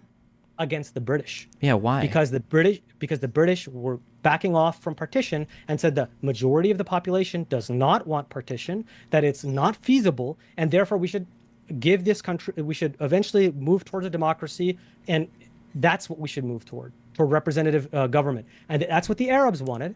That's what the Palestinians wanted. That's what happened in 1940. The Brits said, we're going to make a representative democracy with the Arabs in Palestine. The first of all its kind in 39. And then the Jews were like, no democracy. We're going to go do terrorism against the Brits. That's what happened? It's 1939. The White Paper. Yes. So I don't know what you're talking about. In fact, in 1920, there was this Syrian Congress in which they created the Arab Kingdom of Syria, which which lasted for how long? Syria had a revolution and a coup every 2 years for 3 decades, bro. Really? Yes. Who crushed it? I don't know what the Mossad patriots that existed before the state of Israel did. The French and the British, including the Christian Zionists. And you know who didn't sign on to the constitutional monarchy with equal rights for all religious minorities? The Zionists. You understand in 1940, the big reason why I don't know where this fantastic story, or maybe I do, I don't know, maybe it came from a friend of yours, but the idea that in 1940, the reason why the Jews were fighting against the British because they were upset that a democracy was going to be created is not true. What they were mad about was, what you don't mention is after the Arab revolts, the British said, hey, in order to kind of ease tensions in this area, we're going to walk back on our agreement that we made with the Jewish people in the Balfour Declaration. We're going to say, we're going to heavily restrict immigration. And you know what was happening at that same time? And I know how much you guys hate to talk about this, but there was the Holocaust going on. And there were a lot of Jews that were really fucking mad that people were being death camped and they couldn't actually go to Palestine because the Brits had said no more immigration. There are famous stories of certain boats full of Jewish people being turned back. So that's why they were mad. Yes. And you know what the Zionists did? They did a whole wave of terrorism from 40 to 44. Not only that, they prevented immigration of Jews to other countries. They put on pressure for the U.S. and the British not to accept Jewish refugees. Ben Gurion has a famous quote. Ben Gurion has a famous quote where he says that I would rather I save only half of Europe's Jewish children and they come to Palestine rather than all of the Jewish children if they go elsewhere. You live in quotes. I love your quotes. That is true. When he was having a conversation about how he felt about people fleeing, but that wasn't a policy position, and he certainly didn't encourage people not to accept Jewish refugees. He didn't need to. The entire world hated Jews. It didn't matter. Lobbied for the immigration restrictions. In fact, they even... There was even a famous case where they bombed a ship, dude. Oh, like in Baghdad, those Jews. That was all done by the Mossad as well, right? The Baghdad bombings were done by Jews too, right? Yeah, that was Avish. Oh yeah, of course. Yeah, of course it was. Yeah. What else? What other ones do we have here? You're denying that that's the There's case? no evidence that that's the case, but I know everything you believe. I've done all of these before. All these conspiracies. Yeah. So is Avi Schleim? Avi Schleim. I don't know. It depends. I would have to see him write up. Your problem is Avi Schleim is generally a pretty good historian, so I seriously doubt that. I seriously doubt that he's saying whatever he's going to claim he's saying. Okay. How much? Okay. If you're going, I have the book right here. 3 Worlds. Yeah, I hope you got a sticky note with a quote ready for it. Oh, I'll find the USS Liberty. That was intentionally bombed by the Jews, right? Okay, of course it was bombed. Yes, it intentionally, was. I asked. They knew it was a U.S. ship, but they bombed it, right? Okay, quote. Quote, page 129. Yes. That the five he's bombs ready to played go. some part in persuading the Jews of Iraq to immigrate to Israel is beyond dispute. The big question is who planted the bombs. The evidence I have unearthed provides a partial answer to this question. 3 of the 5 bombs were the work of the Zionist underground in Baghdad. Wow. Avishlan. Backed by, there it is. Mind quoting, right? Oh, I'm sorry I used books instead of Wikipedia. Yeah, you should try doing it on Kindle next time instead of having your little notes in the books. You understand that the quote that you gave didn't actually support like the argument that the state of Israel was engaged in terrorist attacks in other countries in order to try to force the Zionist underground. First of all, even that claim is contentious, which Avi Slam is saying right there, right? This is already a contentious claim based on new information that he's unearthed. I'm not saying that it's number 1. 100%. Okay, I'm number saying 2. that it's very likely that well, it's it seemed you implied that it was 100%, but okay, I'm sorry that you think that, Stephen. All right, so let's go through the list of things that you've gotten wrong so far. We don't even agree on that history. Benny Morris, settler colonialism, ethnic cleansing. I gave you the quote by Benny Morris on that. You did. Did I, or do you need it still? What was the quote again? What page? I'm sorry. Just give me the. Okay. So hold on. Let me get that for you. And the reason. It's hard to find the exact quote when you need it, but it's definitely. Is definitely the fact that he wrote in like 2016 an article for Haaretz saying Israel conducted no ethnic cleansing in 1948. Yes, Does that cut against your article? Okay, but he changed his mind, I guess. He changed his mind because he became a propagandist. Gotcha. And so in 2014 Haaretz interview, they perpetrated ethnic cleansing. There are circumstances in history that justify ethnic cleansing. I know that this term is completely negative in the discourse of the 21st century. He's not saying don't use the term for past events like you do. And then he says, but when the choice is between ethnic cleansing and genocide, the annihilation of your people, I prefer ethnic cleansing. And that was the situation in 1948. That was the situation. That is what Zionism faced. A Jewish state would not have come into being without the uprooting of 700,000 Palestinians. Therefore, it was necessary to uproot them. There was no choice but to expel the population. Why was it necessary to uproot them? The villages. Why was it necessary to uproot them? Because Zionism has the belief that you need a super majority of Jews, which is at least 80%. And so because they believe that non-Jews... It wasn't because there was a civil war going on?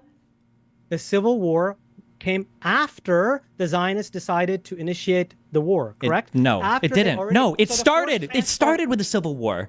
It started with the Arabs fighting the Israelis after the rejection of 181.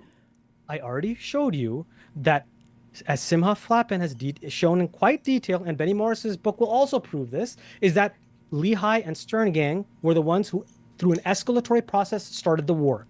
Because they kept bombing Arab villages in response to Arabs attacking Jews.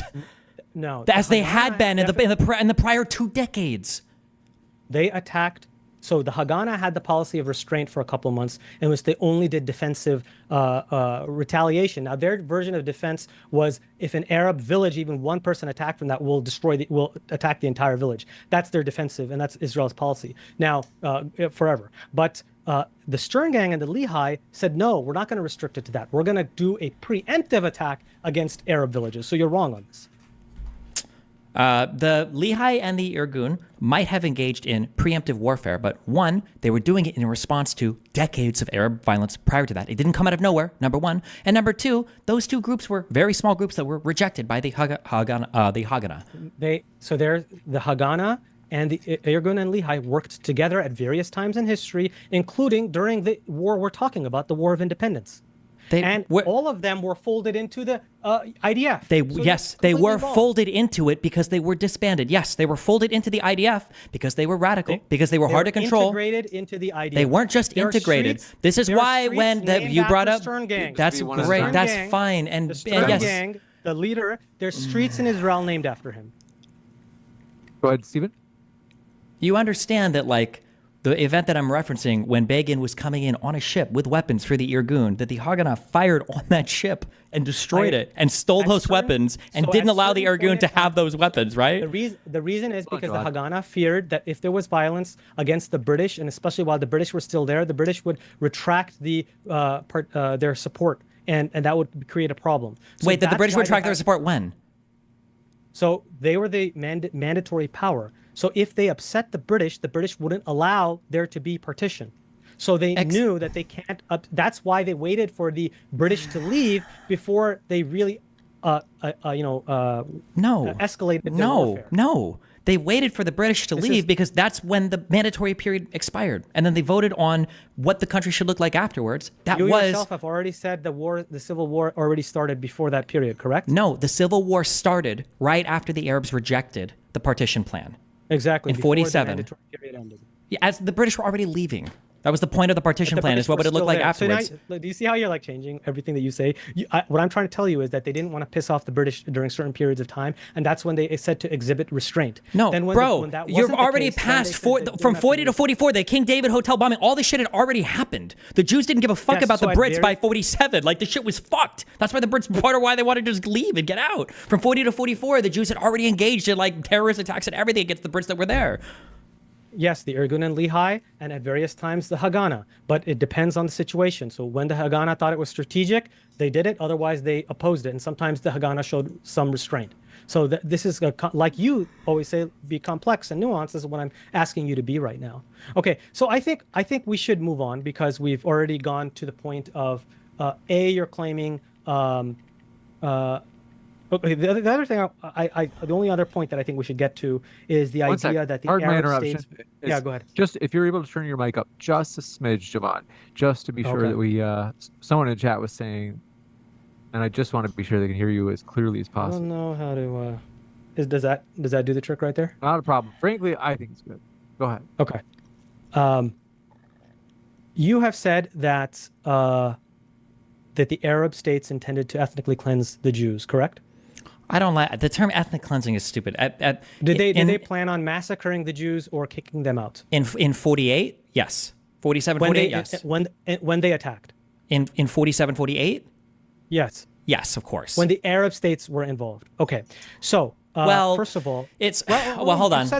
Sure, I have. Because now I'm not sure where we're going. So here's what I would say. The public rhetoric, and I think the citizens of these countries were eager to see that happen, which is, I think, how the Arab states, the surrounding Arab states, because where's your proof for that? Because that was the Mufta in.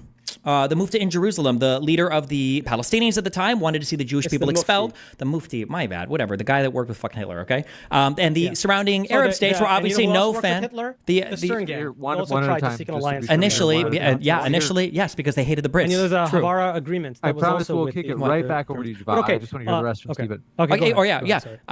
The rhetoric from the surrounding Arab states was obviously that they needed to defend the Palestinians, especially because the Nakba, but the term partially originally coined because of the idea that the Arabs had failed to defend their population from being expelled by the Israelis.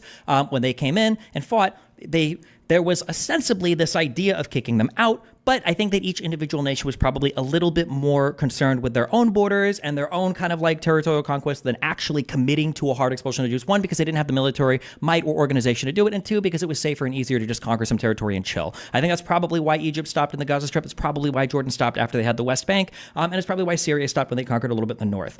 Maybe they could have pushed further, but I don't know how super committed to it, because Pan-Arabism after the defeat of the Ottoman Empire was always kind of like a myth and a dream, as we saw over the intervening decades where nothing really happened, even though they kind of say it. So that's my nuanced answer if you want it, but we'll go for way over there. Yeah, I appreciate it. So, okay. So in the past you have said, and I think it's important, I'm not trying to I'm glad that if you're shifting your opinion, that's great. But the reason why I think it's important is because it's a standard Zionist talking point, and it's a powerful talking point, which is the idea that the Arab states wanted to invade and ethnically cleanse or massacre the Jews. That's still that's what the majority of Zionists think, right?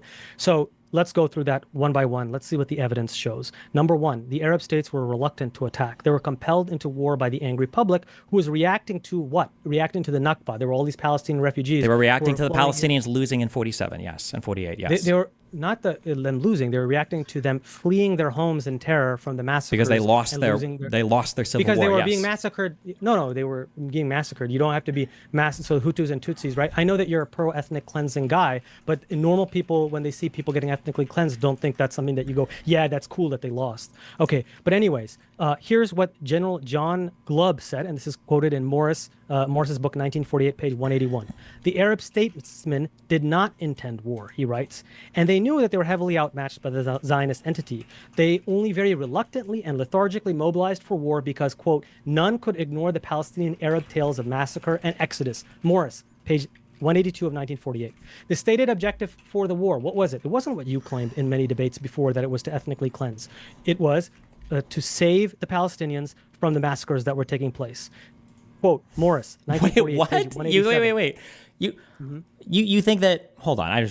So you think that in 48, you think the surrounding Arab states would have just wanted to fight to what? The partition borders in 181? So let me tell you exactly what they were trying to fight for. They were trying, and this happens in multiple times in history. Are you just going to say to save the Palestinians without actually? Well, can I finish? Is that okay? So number one is, yes, they were forced by the public to at least publicly say that's why we're going to, and reluctantly they went to war. And number two is they were desperately hoping for international intervention to stop the war. That's why they went to war. Okay, and they hoped that if they showed enough strong force initially, the international body would get involved, America would get involved. In fact, America did get involved. The Americans got involved and the British got involved. There was an British proposal, there was an American proposal that both proposals the Zionists rejected. Okay. There was already a proposal. It was called Resolution 181. The Arabs rejected it. Kind of hard to go back to that after you reject it, start a civil war, and lose. So I already told you that the Zionists also rejected every They didn't, though. They accepted it. it. You're saying they sneakily rejected it. They didn't. They accepted it in whole.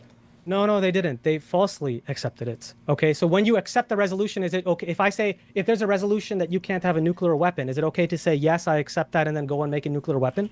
Would that be acceptable to you? Asking me if it's okay to do it is different than asking if it was accepted. If a country said, yeah, if Iraq, let's say there was a resolution passed against Iraq that you can't have nuclear weapons, and then I said, Saddam Hussein, he accepted the resolution, and then he goes to his cabinet the very next day and says, I didn't really accept this, we're going to make a nuclear bomb, and then he makes a nuclear bomb. Would you then use that as a talking point that, see, he didn't want to, he said that he's not going to have a nuclear bomb? What's the point of that? The point is that I would say, the point is that... It makes it worse. No, yes, it does make it worse. The point is that now you can go with all of the condemnation of you violating and agreed upon, whether it's a Chapter 6 or 7 UN resolution, you agreed to this resolution, you violated it. These are causes for war. These are causes bellis. Yeah, you can do these depending upon how... Depending on the type of resolution, yeah, of course. First of all, it's a non-binding resolution. It doesn't matter if it's non-binding. You can still use it. It doesn't matter. You can still use it. Americans said, let's go to the UN, propose that we should go to the UN Security Council and resolve this situation. And that's what the Arabs and the Palestinians wanted. And so it was only the Zionists who refused to do that. The Arabs and the Palestinians wanted it. They already shot down the UN resolving things in 47. So you focus on one thing that they disagreed with, whereas you reject all of the, or you ignore all of the other proposals that the Zionists disagreed with. Why do you focus on that? Because it's ignore which ones? What are we talking about? Should we go through the list of peace proposals that the Zionists have disagreed with? After 48, what's the first one? Before we can. Okay. There was the Lausanne Peace Conference in 52, where the Israelis accepted that they would have taken on 200,000 Arabs in the Gaza Strip. That was rejected because the Arabs didn't want to leave any land. Yeah. What do you got the year wrong, and you also got the number wrong of refugees. Sorry, was it 51 instead of 52? No. So first of all, it was not 200,000 refugees that they accepted. In fact, they rejected the American proposal, which was around that, and Truman sent a letter to the Zionist leaders and said to Israel and said that. Wait, what are we talking? I don't know what are we talking about right now? Talking about Lausanne Conference. Okay. Okay, 1949. Okay, my bad. So, yes, and so you in the past have, again, because you always blame the Arabs, because the reason why you blame the Arabs is because it's a Zionist talking point that the Arabs miss. Abba Ibn said that the Arabs don't miss an opportunity to miss an opportunity, so you parrot that point. But actually, what real scholarship has shown is that it's actually Israeli intransigence. There has not, in fact, actually, this is a really good book that I know that we don't like books, especially physical books, but Ze'ev Maoz is a great book that you should read. It's another Israeli scholar, by the way. He was the former academic director of the master's program at the Israeli Defense Forces National Defense College. His entire book is about how it's Israeli policy not to propose peace and to be very reluctant to accept peace. It's part of the Israeli strategy. And so we can go down the list. For what years? I want to... Let's go... I do want to give fair time to the whole timeline. At the same time, I do also want to focus on the more recent events in Israel-Palestine. Can we? Okay, so can we? How about this? Let's move on from 1948. We're not going to agree on that. So let's move on to the peace see, let's go to the next chunk of this debate, which is who's been actually intransigent, the Arabs and the Palestinians, as you have said, and the Zionists say, or the Israeli side. So let's go through that. So let's go through all of the peace offers that Israel and the Zionists have rejected. Okay, so we disagree on every single thing you brought up so far. Are you just going to name a bunch of things and say this is where Israel? Like, you understand? I'm probably going to disagree with your characterization of literally every single thing, right? You could contest it. You could contest. Well, like it. even That's in loose end, part of it, so you're right? saying that are you saying the Jews didn't consider like accepting that they were going to take back the Gaza Strip from Egypt and they were going to accept some 200,000 refugees? I mean, they definitely. You brought this up in a previous debate, and the guy laughed when you said, "Of course, they accepted that they wanted to take a Gaza Strip." Like, what? Why would that be something that you're going to use as an argument? They wanted the Gaza Strip and they wanted the West Bank. So why would that be a thing for you? But I don't think. Okay. Yeah. Okay. So by the way, the Israeli new historians, they have written not only about 1948, but they've also written about the post-1948 period in which they combat the old historian myth that it's Arab intransigence that led to a failure to convert the armistice agreements into formal peace treaties. In fact, the new historians have shown that it was Israeli intransigence. David Ben-Gurion said that he doesn't need anything more than these armistice treaties, whereas Egypt sought a formal peace. Syria sought a formal peace. Jordan sought a formal peace. And it was, in all three cases, it was Israel who rejected this. So when you're trying to lay the blame, that's what you're trying to do with the Lausanne Peace Conference, is to say, look at these Arabs, they just don't want peace, right? That's what you're trying to prove, correct? I don't know how to. You're historically illiterate, so I don't know how to even begin to breach the conversation. Yeah. You're bringing up loose saying that happened in '49, and you're gonna give Sadat as an example of guy that pursued peace. That was in like 1970 was the first offer. If you want to make an even, if you want to make a, you're just. It's. I'm sorry. Hold on. Wait. I'm sorry. Wait. Did Nasser? Hold on. Wait. Did Nasser offer Israel peace? Is that who we're talking about? Yes, he did. When was this? He did. When? Okay. I don't know. Yeah, educate me, please. Tell me. Yes. Let's educate you. Okay. Let's educate you. Okay. Let's go through the timeline right now, okay? Go ahead. And you can contest, obviously, okay? I'm sure I won't. Go ahead. Let's start from 1919 and 1920. There was the Faisal-Weizmann Agreement, and then there was the Arab Kingdom of Syria, which was a constitutional monarch. Wait, hold on. Let me just. Israel didn't exist in 1919 or 1920. So rather than go through the pay spin of like pro-Palestinian, like anti-Semitic fucking links you have, let's start at 48 and go forward. Just give me 30 seconds on the pre. No, tell me when did Nasser offer peace to Israel? I do want to. Okay, hold on. Before Nasser, you know that Nasser wasn't in the leadership role after 1948, right? You do know that, correct? I don't know when he came into leadership, the year that he came into leadership, but tell me when he. But you just said that he offered peace to Israel. Let's talk about historical illiteracy, please. Okay, so what is it? To tell me when Nasser offered peace to Israel. Before 1948, American proposal to mediate and endorse trusteeship until a peaceful resolution could be reached, opposed by the Zionists. Morris, page 114 to 115 in the book 1948. 1948. Wait, what are you talking about? What peace? Hold on, give me 2 minutes. I can't believe this is what a PhD from Harvard. This is insane to me. How is this possible? Hold on one second. Javad, if you're able to give like a pithy explanation of where you're going.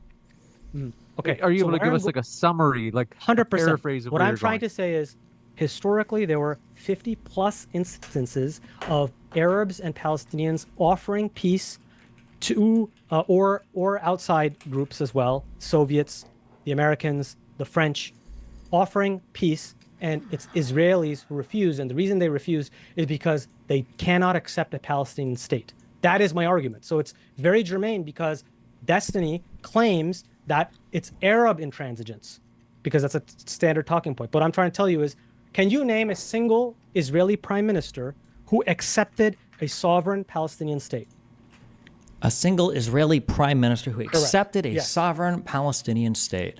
Yes, please. I would argue that in 47, I would argue Ben-Gurion did, but with his acceptance of the partition plan.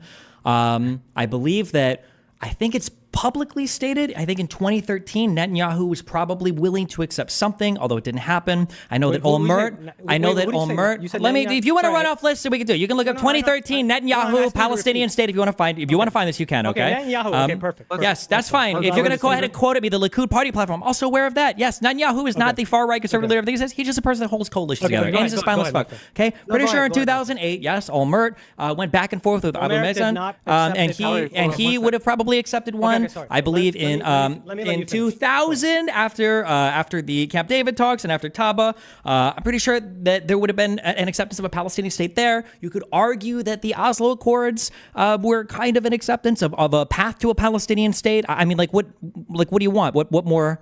Okay. Can you give me here's a question. All Can you right. give me an example 100%. where the Palestinians have accepted the existence of an Israeli state with defined borders? Yes. Yes. Please don't just say that it's when Arafat recognized Okay, Israel. Hold on. Yeah, go ahead. First, can I? Okay, so now you've given a list. Now let's respond in kind.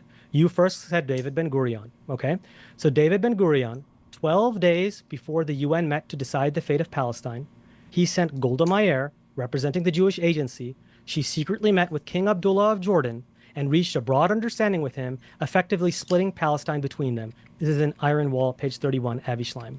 Okay, so if you're going to say, let's say Germany and Soviet Union, they make a secret pact amongst themselves that they're going to split Poland in half. Do you think then that Germany is going to, you could say that they're accepting the existence of a Polish state? No, you'd say that they plan on invading. So that's not a plan on invasion. What are you talking about? It is the plan to split the West Bank in half between Israel, Palestine in half. I would have to see the details of that letter from Golda Meir. I don't know if it was to split it in half or if it was just an agreement. If it was an agreement, it was for them to take the West Bank. It was for them. There you go. Not split it, but to take it. That's correct. I already corrected myself right after because it was later that they went to splitting it. Because then David Ben-Gurion, after the war started, then he regretted that decision and said we should actually attack and get the West Bank. And then there was a big debate amongst the Zionists about whether they should do that or not. Absolutely not. He would have never. 100%. No, because they were super aware of the demographic issues. There's a reason why the fighting stopped where it did. No, absolutely not. They would have never invaded to take these things. They were ethnically cleansing, right? Not for no reason. No, there was a war. But you're actually not 100% incorrect. It is because of demographic reasons that they decided not to do it, as well as, more importantly, because of the British. Okay, because the British were still involved with Jordan. Okay, but let's go through the record now. You named David Ben-Gurion. So I already told you that 12 days before, that's what he said. David Ben-Gurion in 1956. That didn't even make sense. What would the British being involved with Jordan have to do with Israel conquering the West Bank? Because if they're conquering the West Bank, there can't be a Palestinian state. Right? No, there wasn't a Palestinian state. Nobody even thought about this or cared about this at that point in time. So the entire argument of Zionists is that the Zionists agreed to the UN partition plan, which said half the land for you, half the land for us, yes, an Israeli and Palestinian state. Correct. That's the whole Zionist. And then the Arabs rejected it. Yes. And what I'm trying to tell you is even before that, 12 days before that, there was a secret plan that they're not going to do that. That they had. There wasn't a secret plan. There was a discussion because Abdullah. There was an and later agreement. on his. There was an agreement. There was an agreement. No, I don't believe so. Yes, there was. You're wrong about this. Okay. It's an Iron Wall, page 31. Oh, okay. well, fuck. Now let's go to Iron Wall, page 30. Oh, Jesus. Okay. Oh, yeah. Okay. My bad. Because a book. But how do you quote a book, right? Okay. David Ben-Gurion in 1956, quote, the West Bank should be organized in an autonomous area connected with Israel economically while Israel manages its foreign policy and security affairs. So what I'm trying to tell you is that every single Israeli prime minister, when they even have mentioned the state, they actually say less than a state, and they really mean an autonomous region or a Bantustan. So they don't ever want. When was that quote? When was that quote? I'm trying to show now because you're always going to say, "Oh, that was this year, not the other." No, year. I just want you to. I want you to have an understanding of what you're even saying. 1956. That's what you said, right? Please, for somebody who didn't know where Palestine was on a map, have some level of humility. Yeah, in 1956. Please. What? So it's 1956. Okay? Yeah. Like. And what would he have been talking about? What was Ben-Gurion talking about there? Sorry, what was the quote again? He was talking about his plan for the Middle East. And he had a very expansive plan at that time, not only to, by the way, there was a war that was launched because of this plan. So anyways, so this was part of that. So part of his plan was that the West Bank should be organized in this way. Okay, so the West Bank would have had, it would have just been. By the way, Benny Morris, page 354 of 1948 says that Ben-Gurion was opposed to a Palestinian state. Okay. When? This is after the formation, so I'm giving you before and after. But there is no formation of the state. What you're saying the funny thing about what you're saying in 1956, talking about a security arrangement for the West Bank, you realize it was the country of Jordan at that point, right? So you realize that there's still a discussion going on among Zionists whether they should take over the West Bank, right? No, because it was Jordan. No. Yes, there were. Moshe Dayan and Ben-Gurion were both itching for war. There's multiple quotes where they're saying that we should launch a war, and then they eventually do launch the war in 1956 based on the plan that I just told you about right now. Really? Yeah. Oh, because 56 was that was the Jordan River crisis, right? Or wait, that was the Suez crisis. Oh, damn. Do you think they missed? Suez Do you think they threw a dart on the map and they accidentally hit Egypt instead of Jordan there? Or okay, so do you want to be educated on this? No, or are you going to I'm keep good. Talking? So they talked to the British and the French, and Ben Gurion laid out his plan, which involved the annexation of southern Lebanon, getting Jordan involved, toppling the Lebanese governments, and doing what they did in the Suez. And the British and French thought he was crazy when he said they this. did, and nobody backed them for it. Also, you're talking about Lebanon now, not Jordan. Nobody was going to support them on that. They knew it, and they couldn't handle the demographic takeover of the West Bank anyways. It wouldn't have happened. You know what David Ben Gurion said? He said, "I know this plan sounds fantastic, but Israel can do fantastic things." And then they eventually fulfilled all of those things in that plan. Now they weren't successful in all of them, but they attempted all of them. In 1982, they invaded southern Lebanon based on law. Now I know you're always going to say, yeah, I'm gonna say 30 years later, you're gonna Jesus Christ. Because holy it's part shit! of Zionist ideology of a greater Israel. That's crazy. I thought the thing is, well, because you're talking about Moshe Dayan and Ben Gurion. I thought that they were actually inspired by, I think it was Aaron Yeager and Death Note. When did that come out again? And that was what they wanted to do. They thought that they were going to destroy the Marlians and maintain the purity of their Titan bloodline. I thought that's what happened. Or am I mixing up the time? I don't remember when anime started in the Middle East. Like, I have no idea what you're talking about. I mean, neither do I. You can't. Idea. When you're talking about history, you can't just jump around like in timelines by decade after decade after. I don't know how you could possibly quote things. Why can't, I'm literally trying to show to you that every single Israeli prime minister has opposed a sovereign Palestinian state. So I'm going through the record, but you keep interrupting using the obfuscation that is your debate bro strategy. It's not a debate bro strategy. You're the debate bro right now. You're giving me single quotes, which, by the way, I don't even disagree with the premise. Israeli prime ministers have never wanted a Palestinian state because it would stand in the way of them expanding Israel. You just gave a list of Okay, now I want people to rewind where you said. Rewind. Yep. These are where. Sorry, that's old school, but you know what I mean. They gave a list of prime ministers who accepted a Palestinian state. You're the one who said that, right? Yes. You said Omer. They've accepted it. You said Rabin. Yes, I did. Yeah, and Ehud Barak. Yeah. You know what Rabin said? What? I wish Gaza would sink into the ocean. Which one? Yeah. Which quote do you want to go now? Yeah, I've heard them all. Go ahead. Okay. You have? Okay. What did he say about a Palestinian state? So I don't know. Tell me which one. He said this to an address to the Knesset in 1995, exactly when the Oslo Accords were. Quote, "We would like this to be an entity which is less than a state." They wanted autonomy. That's it, a Bantustan, and which will independently run the lives of the Palestinians under its authority. The borders of the state of Israel during the permanent solution will be beyond the lines which existed before the Six-Day War. We will not return to the June 4th, 1967 lines. We want a united Jerusalem, Jordan Valley, the establishment of block of settlements in Judea and Samaria. Yes. Do you understand what he's saying there? Yeah. No Palestinian states. What he's saying is that they don't want to retreat all of the expanded settlements because they had expanded them a little bit past the Green Line, past the armistice lines of 47, 48. And the biggest thing when Rabin, because every time a Jewish prime minister is trying to negotiate, they always have their backs against the wall at home. So they're always trying to shore up their base at home while they're also trying to do peace talks with Palestinians who are just doing terrorism after terrorism after terrorism. So yes, they will say things in order to. There's your standard argument against trying to lean into stereotypes about violent Arabs and Muslims. What is the stereotype? What? I'm sorry. Wait, have Palestinians not engaged in like terrorist activity against the state of Israel since they've like existed? Really? I'm sorry. Didn't Zionists engage in mass terrorism decade after decade? Weren't they successful in their terrorism and they got the British to flee the Mandatory Region because of that terrorism? Yeah. The difference is I don't deny it. Yeah, no shit. Yeah, of course they did. Yeah, I admit mine. But you don't admit. Oh wait, okay. So then, do you admit that people like Arafat and the PLO literally started as like basically resistance fighter terrorist groups? Yes. They all resistant. Yes, they were resistance liberation movements, just like the Jews, in the 40 to 44, right? Thank you. Okay, there you go. Yes, they're all fighting. They've all got their reasons to fight. Yes, true. Thank you. But when you're trying to portray the Arabs as specifically violent, I'm trying to show you that that's not true. I'm not saying the Arabs are specifically violent. I'm just fighting against a stupid notion. Specifically,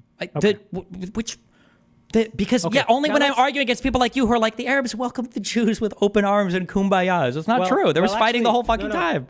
Well, actually, you have said previously that you said this in your debate with Eddie Liger. You said that Arabs violently rejected the Jews from day one when they immigrated. That's what you said. Yeah, which they have. Yes. That is completely false. Okay? What are you considering day one here? Day one is day one when they land, right? What, like out of parachutes? Like it's like they're going dropping Tomato Town? What does day one to be? I'm just curious. Okay. You don't even have a day one because you don't even know any of the dates. I'm gonna. Okay. What are you talking about? Do you know when day one started? 1880s. Okay. Thank you. Okay. So in thank you. 1880, All right. So I mean, so Zionist intention from day one was to get that exclusive Jewish state. In fact, so this is now from Morris in 1948, page 3. He has a Zionist letter of 1882 that says, quote, "The ultimate goal is in time to take over the land of Israel. The Jews will yet arise and arms in hand declare that they are the masters of their ancient homeland." In 1882, there are another two Zionists, quote, "We shall take away the country." Morris, 1948, page 3. Okay, so this is what the Arabs the Palestinians were dealing with when they first came. And they knew it. And that's why they responded when they did. But they didn't respond initially. In fact, the Ottoman Empire even said to them, "We welcome Jews to come to the Ottoman Empire, but please don't just move to Palestine, and you can't break away and have your independent state." Okay. In fact, there's even a letter from Ruhi al-Khalidi, who's related to Rashid Khalidi, the Palestinian scholar, who actually said that we welcome the Jews. He says, "The Jews are a great people and we could benefit from their expertise, wealth, schools, and contacts, but they must acquire Ottoman citizenship and should settle in other parts of the empire, not just Palestine." Meanwhile, how did the settlers, the Zionist settlers, how did they respond to the natives? They responded with contempt. They thought, and this is from Benny Morris, by the way, he says, quote, "Like most European colonists in the Third World, the Zionist settlers saw the locals as devious and untrustworthy, as simple, dirty, and lazy. Some mistreated their Arab workers. They looked down upon these barbarians." Wait, what is that quote from? Righteous Some mistreated their Arab workers for what part? What do you mean? I'm talking about in the early waves of Zionism, this is how the Zionists treated the indigenous population. Okay, well, I'm just totally uneducated on that. My understanding was when Jews bought land because of the conquest of Jewish labor, that Jews expelled all of the Arabs from the land they were on. They didn't have Arab people working it. I thought Jews had to work the land that they purchased. Well, you're exactly wrong, because they did want to do that eventually, but not initially. Okay. There weren't enough numbers, so they were working. So Well, the initial, I mean, like the first two waves, like completely fucking failed, right? Like that one quote that you pulled out of 1880 or whatever. The first two aliyahs basically completely and totally failed. You always say that's this year, not that year, even though I'm trying to tell you that it's a consistent, near consensus and consensus of Zionist leaders for forced transfer, according to Benny Morris. Okay. Well, none of the early quotes imply forced transfer. And again, it doesn't even make sense to think that they would imply forced transfer. How could you do forced transfer in the Ottoman Empire? It's their country. It's another country. Did the Jews think they were going to like single-handedly destroy the Arab state? Like what? The Zionists thought that they could purchase the lands, use different stratagems to kick off the indigenous population off of their lands, and eventually get great power support in order to establish a state. So what's confusing to you? The idea that they would establish a state or like destroy from within the Ottoman Empire. I don't know what the ultimate machinations were, or what they ultimately wanted to do, or what their aspirations were. And I'm sure also, by the way, that their aspirations were great initially. But the idea that we would take a quote from a person who has aspirations initially and say this is proof, especially from some rando from the fifth Jewish Zionist Congress of the year 1889 or whatever, right? The idea that we would take that, oh my God, look, that's the plan the entire time because this guy said it, bro. A lot of people have had a lot of great plans for everything, but when it comes down to the actual agreements, when it comes down to actually accepting things, this is kind of where the Arabs fuck themselves, because they constantly make the worst choices possible. Like for instance, in 47, like in 40, this isn't Zionist propaganda. You already agreed. You already agreed with me. I'm not. It has nothing to do with laying the blame on the victims. Arabs sucked at diplomacy. They sucked at military, and they sucked at having like any kind of cohesive grand vision, and that's why they kept fucking themselves over and then getting fucked over by the Zionists as Israel expanded into the Middle East. Yeah. So did Native Americans get effed up? They got effed too, right? Yeah, they did hardcore. Of course. What, do you think I would deny that? They did, right? So should we now celebrate that like you are and talk about them in a mocking tone, or should we say that what the European colonists did was wrong? Who's celebrating them and talking about them in a mocking tone? You are. I'm not celebrating it. I'm just trying to get the history right. I'm just trying to get the history correct. You're trying to. Anyone can review what you just said, and what you said is you're mocking them. You're saying that they effed themselves. I think they made really dumb decisions. Yeah, a lot of natives probably made really dumb decisions too when the whole conquistadors came over and they tried to make some agreements. Those are also dumb decisions. But however, I have a lot more sympathy for the natives. I know, thank you. Yes. I'm talking about caliphites, please. Okay, I'm sure that I have a lot more sympathy. What's a caliphate? Caliphate. I'm sorry, whatever the term is. Okay, I don't have as much. I don't have as much. I don't have as much sympathy for the Arabs of the 1900s as I do for like prehistory, like New World people who had no concept of like diplomacy. They were being invaded by a whole fucking invading alien army with like gunpowder and shit. They had a whole. They got killed. 95% of them died of like fucking smallpox. Okay, these people were on a whole other level of getting fucked over by the invaders. Okay. There's scholarship on the fact that Native Americans were, that's a talking point of colonialism, that they were wiped. Yes, a big portion of them were wiped off by that, but that's a big talking point, and trying to downplay the ethnic cleansing and genocide that happened by the Europeans. I'm sorry, what? Was it the Minnesiqui Konda was like a secret country here where they had unobtainium and they were crafting weapons against the John Smiths invading? Do you think that the Arabs in the 1900s were more prepared to deal with the Zionist invaders than the natives in the like 1400s, 1500s in the New World? Are you telling me that these people both had the same level of preparedness? I am telling you that they were all indigenous populations that were occupied by the colonial forces, including much of the Middle East. So what's the confusion here? Do you think that they're comparable? Was colonized by Europe. Yes, they're 100%. They're scholars. Hold on, wait. You don't think the Ottoman Empire or the prior caliphates? You don't think that those were imperialist entities, or? Yeah, the Ottoman Empire, right? It's in the name, empire. Well, empire, not empire. Yeah, I said empire. I'm sorry.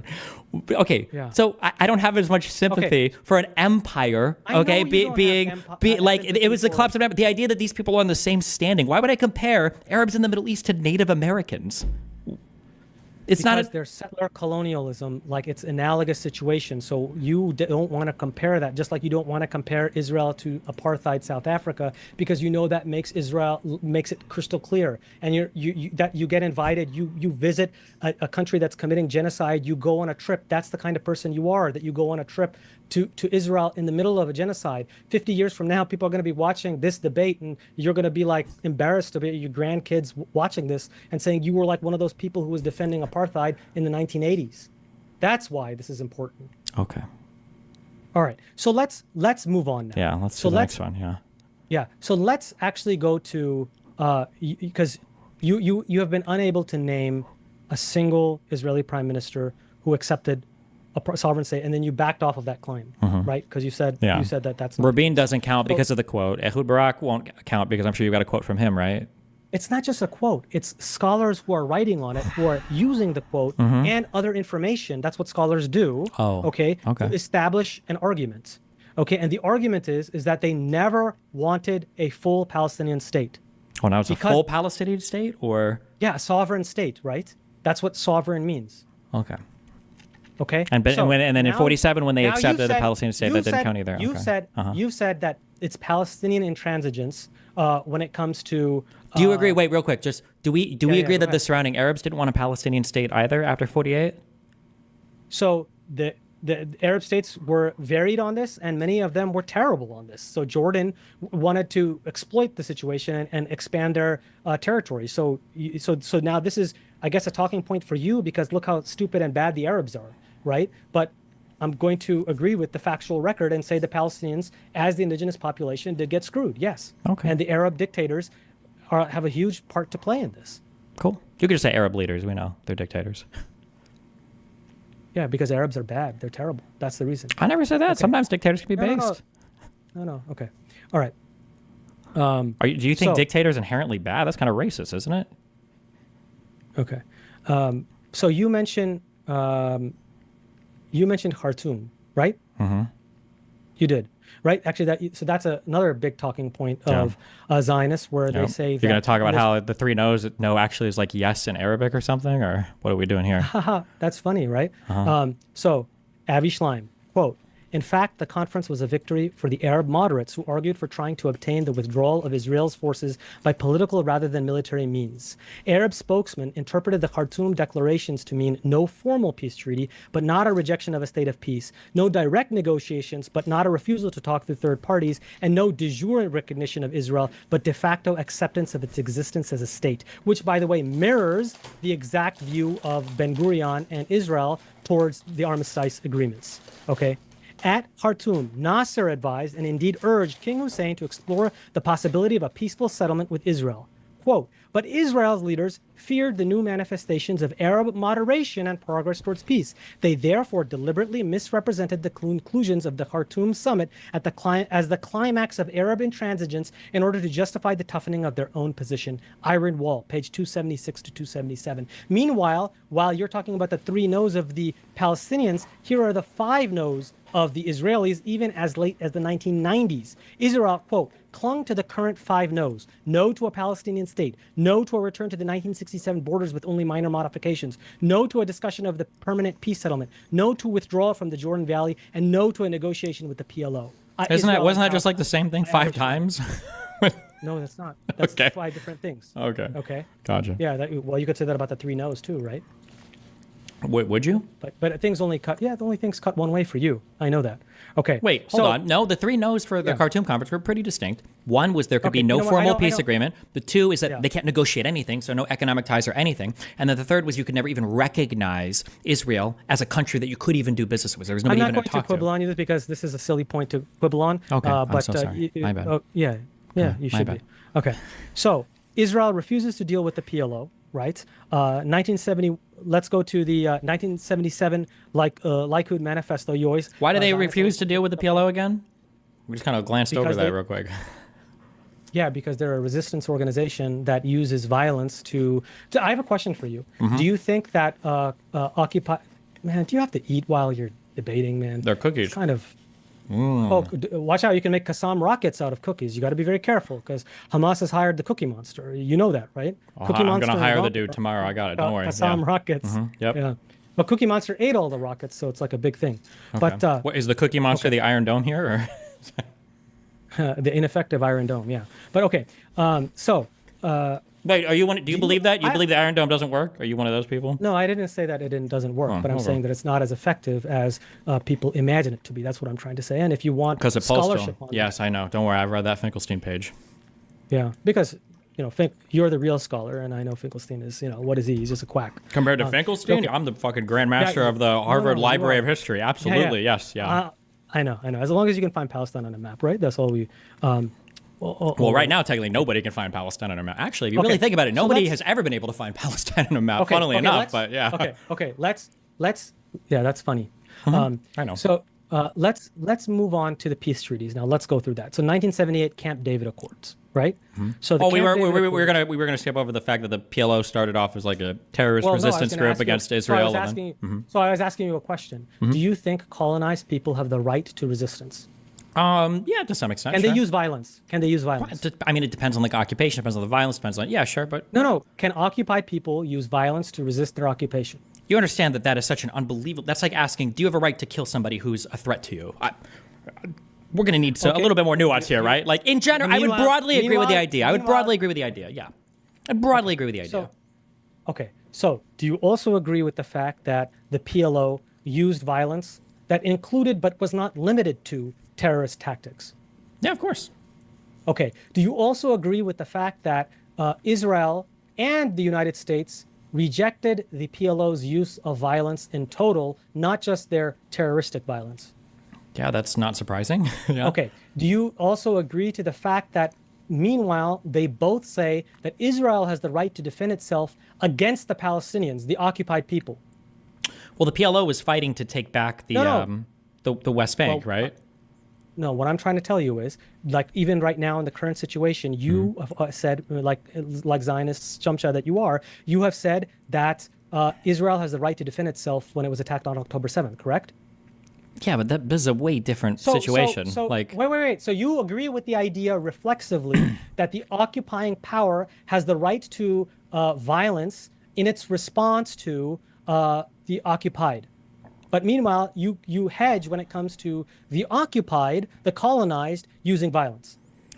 In general, you have to clarify the situations. You're trying to like speak in like very general statements here. Of course, I'm trying to establish a principle, which is the fact that according to international law, which I know even though you're an omni-liberal, you don't care about international law, which is like the epitome of liberalism. But according to international law, the colonized have a right to resist their occupation by violent means. They not can't against target civilians. Yeah, they not can't against use civilians. terrorism. Yeah, okay. I just said that, Yeah, right? you did. But they do have the right to use violence. Sure, but I mean, like, whether or not So Gaza the- would the even coloni- count as an the occupied territory colonizer- right now is like a little contentious. But We'll get to that. But the colonizer does not have the right to use violence in their occupation. Because the the occupation response to itself is October invalid. 7th, I'm pretty sure you have a right to use violence against the well, against we Hamas. can talk but, yeah. about we can get to that, but I'm Okay. trying to understand the double standard that you have. Okay. Okay. So Where did the PLO now- go? Where did the PLO now- go? wait, hold They on. were The in. third point. Oh, The okay. third We're just point gonna now. glance the over third that. point. Okay. Yeah. You said why did Israel refuse to?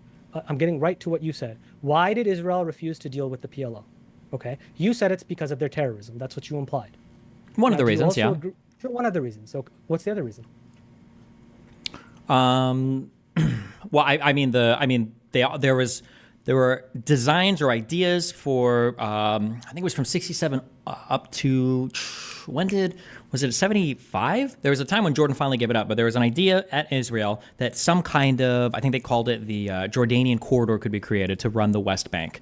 And the PLO threatened to undermine both the leadership of Jordan and it threatened to undermine the stability and the security of Israel. So Israel obviously never wanted to negotiate with or recognize the PLO because nobody in that area, neither Jordan nor Israel, wanted the Palestinians to have a separate state because both of them considered it against their interests. So you are right that the outside states, Israel and Jordan, did not want to grant the Palestinian people their peoplehood and nationhood, which they wanted and which is their right. So well, their yes, right you're is that's They wanted to contentious, but undermine- That's the actual reason, not the terrorism reason. And the way we know that is because PLO then said, okay, we're willing not to do terrorism and we're willing not to do violence. And then, you know what? So what happened was PLO started becoming pacified. They became accepting nonviolent means. And once they embraced those tactics, did Israel say, oh, that's great. We're happy that you're doing that. Let's talk and make peace. No. You know what they did? They said this is a Palestinian peace offensive. And they said we have to counter this, and this is a huge threat to us. So in 1982, they said, let's destroy the PLO. And that's what they were doing in southern Lebanon. That was the purpose of the 1982 Lebanon War. How did they get to Lebanon again? Why was the PLO in Lebanon? Because they got kicked out of their territory, their land, by Israel, and then also, yes, by Jordan as well, which is a collaborator in this. So again, Arabs bad. Wait, why they get kicked out of Jordan? Because they were resisting. They're trying to resist occupation. Because they tried to coup the Jordanian king as well, right? Right. Palestinians also assassinated the first Jordanian king. Oh, okay. Yeah, everybody has to die who's not giving the Palestinians what they want. Yes, true. Yes. Thanks. Kill them all. Yes. Do you think Hamas leaders should die? I mean, 2 out of 3 of them are gone now, right? You think, yeah, that's 40,000 Palestinians are dead too. That you think that's nothing? Supposedly, I mean. So you like, yeah, supposedly, yeah. It's who knows how many people died, right? Who knows how many people died in the Holocaust? Who knows? Let's do all this. Not one more, not one less. Don't worry, I know that number. Yeah. Okay.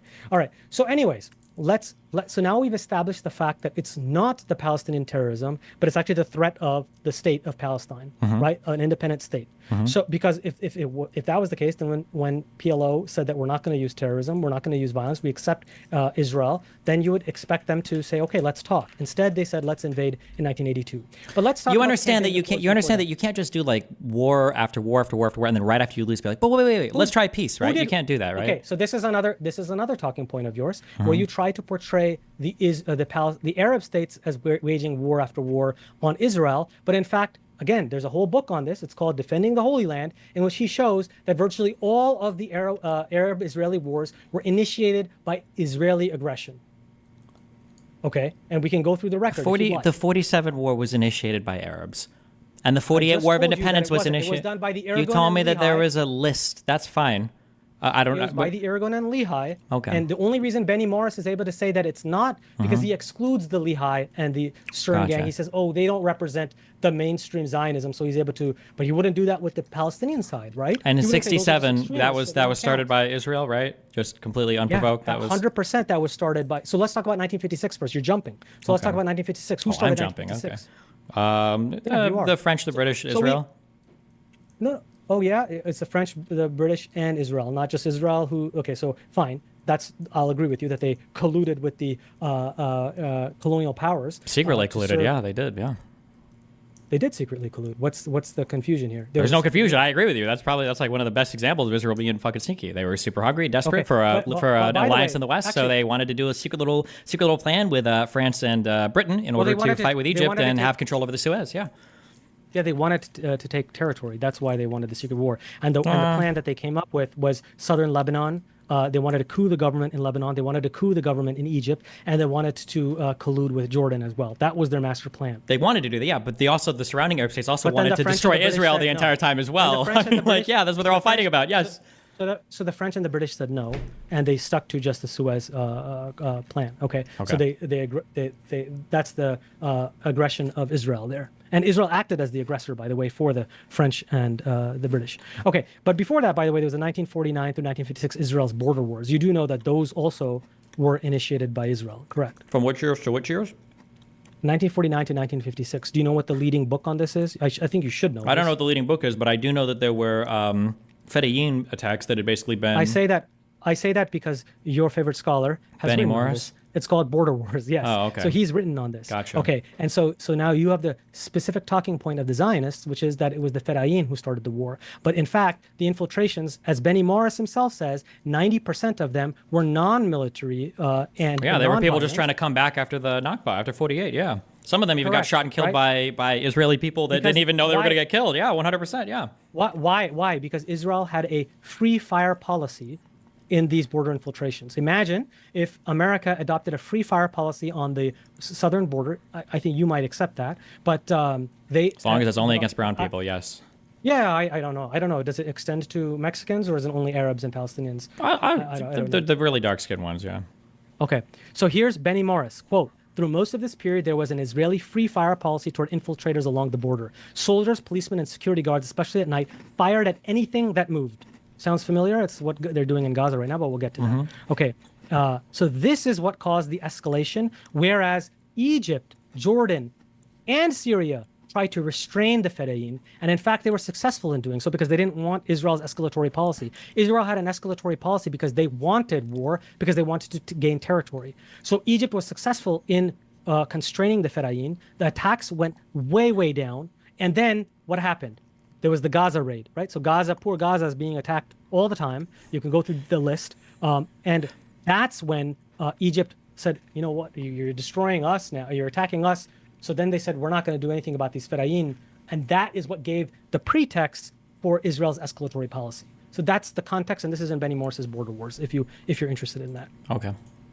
And it's also in Avi Schleim, as well as in Mao's book as well. So after the Nakba, after all the surrounding Arab states go to war with Israel, from 48 after 48 after they reluctantly asked, yep, correct. After 48, you're telling me that Egypt, Syria, Jordan, all these states, where they were trying their best to keep the people that were trying to return, they were trying to keep them back. Yeah. But somehow they just kept crossing into the border to try to get back into Israel, and they tried to restrain the Fedayeen, and it just didn't work. You are right that at some point they did. That was probably in response to Israel's retaliatory attacks. That's why Israel had, that's why they had that policy of reprisal, because the idea was, well, if anybody comes from your border into our country, we're going to come back really hard on you as a way to discourage you from doing it. That's why Israel's entire early policy was based upon heavy reprisal. Was the idea of discouraging those countries from hosting those types of attacks. It wasn't. It was for escalation to lead to war. Okay. Israel did not want a war. No. Israel didn't want a war on their own. No, they didn't. Yes, they did. Of course they did. Okay. Morris, Border Wars, page 411. Quote, "A strong expansionist current ran through both Zionist ideology and Israeli society. There was a general feeling shared by such prominent figures as Moshe Dayan and David Ben-Gurion that the territorial gains of the 1948 war had fallen short of the envisioned promised land." This is exactly in that time period that we're talking about 1950s. In that time period, what is the year of the? I know any. right after 1948. What comes after the late 40s? It's the 50s, correct? That's, yeah. Yeah, that is, right? Okay. You so just, then they wanted to I'm expand. gonna just let me. I gotta do a little ramble. I'm sorry because I realize you are like uneducating my whole audience. Okay. Yes, I am the period educating from entire the audience period from who 48 can to defend 67. Qassam rockets out of Sure. cookies. Yes. I'm Okay. educating them. All right. I'll do my mini ramble. Okay. From from the period of 48 to 67. Israel was happy to accept basically any land or any country they had whatsoever because it meant some kind of international recognition for their country. Now, you referenced Arabs, Israel. You referenced this that they had grander designs. Of course they did. They were oftentimes speaking of the rib cage of Tel Aviv. It was just a dozen or so or whatever kilometers from the West Bank territory to the sea, and that they were worried that they didn't have enough territory. But they were like, it's okay. Well, maybe we can get some of the future. Who knows what'll happen? But they were always saying things to assuage the fears and the concerns of Jewish people that felt like they didn't have enough land. So they did have grander designs, but who knows if that would come up or not. They're not sure. But from 48 to 56, there are attacks from surrounding Arab states, but the early Israel is not a super stable country. They have been taking on immigrants from all over the world. Okay, you had one of your first exoduses, one of your first diasporas, because after 48, you got push-pull factors where Jews are coming from every single Arab country. Okay, now they're fleeing these countries and coming to Israel, and you don't have any formal peace agreements from Israel with any other country as well. The reason why Israel was so motivated in 56 to try to do, no, hold on, you just rambled on so much dog shit history. Okay, so thank you. Oh, yeah. So in 56, the reason why, you're not quoting those people, you're quoting quotes. I literally read okay? them. Yes, I hope you did. It doesn't seem like it. Yes, a quote. I'm quoting them. Yes, I understand. When you read something, you're quoting them. That's correct. No, that's not correct. When you've actually read something, you summarize the material and then you present your understanding of the material. A quote is what you do when you've read the Wikipedia of it. Trust me, I know. I'm a Wikipedia expert, okay? Hold on. Javad, I promise we'll give you a chance to jump in. Let's just give Stephen maybe another 30 seconds. Yes. So up through 56, yes, there are Fedayeen. There are some people that are trying to come back. But I think the majority of the people that are trying to come back into Israel are they're basically just Palestinians that were expelled during the Nakba because they want to go back to Israel because they're like, hey, we fucking lived here before. And a lot of them get shot and killed by Israeli soldiers, by the IDF, the newly formed IDF that are there. It's not good. There are also terrorist attacks, though, or there are attacks that are hosted by aggressive Fedayeen from Syria, even from Jordan and from Egypt, of course, because none of these surrounding Arab states are happy at all that Israel is here for understandable reasons. In 56, the big driver, my understanding is the big driver for the Suez crisis is Israel was hungry and desperate to have a Western ally. That's why they went to Britain and France. They're like, oh my God, we can work on this like clever, kooky, crazy plan and we can all work together because they were looking for security guarantees from the West. You can say that Israel wanted to expand their borders all they wanted, but the Jewish people were smart people, if nothing else, and they knew that there's no way they could just go to war with everybody in the Middle East. The entire world was already pretty pissed off after 48, after the war, after the armistice lines, and everybody's like, hey, you guys are all fucking fighting. What the fuck? Okay, we just got done with World War II. Stop. Okay, and in 56, it was the opportunity to work with two Western countries. From 56 to 67, Israel was terrified. Hold on, no, we won't. No, I will finish right up to 73. Okay, in 67, Israel was looking at their literal worst case scenario. Okay, and it was war potentially with every single neighboring state, okay, because of all of the statements by Nasser, all of the lack of security guarantees from the West, okay, and Israel was genuinely scared. And the idea that in 67 they want to start these wars, they want to do this because they know they can hold this territory. When the rest of the world, after 56, it was the United States that said, hey, you guys need to get the fuck out of the Suez. You guys need to leave Egypt. This is crazy, right? Israel did the 67 war not because they wanted to, not because they knew they would win or knew they'd take so much territory. There were multiple messages sent to King Hussein, to the King of Jordan, saying, hey, stop attacking us from the West Bank. Don't do this. And he ignored it. I believe the quote is the die has been cast. Okay. That's the only reason why Israel was able to take over the entirety of the West Bank. Okay. So no, I reject the idea that up to 67, up to 67, Israel was not hungry for war. They were hungry for an excuse for war. Sure, of course, but they desperately needed a security guarantee. The difference is they weren't going to get it unless the Arabs fucked up, which they gladly did over and over and over and over again. So the point that you miss is that you can try to create a pretext, and even if you can't get the pretext then you generate a fake one, and that's what Israel did, and I'll show it to you right now.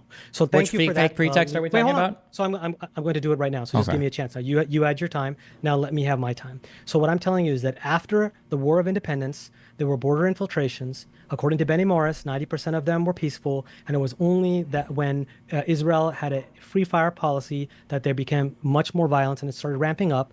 The surrounding Arab states definitely tried to restrain them, not out of benevolence, but because they, out of a strategic interest of not wanting Israel to retaliate against them.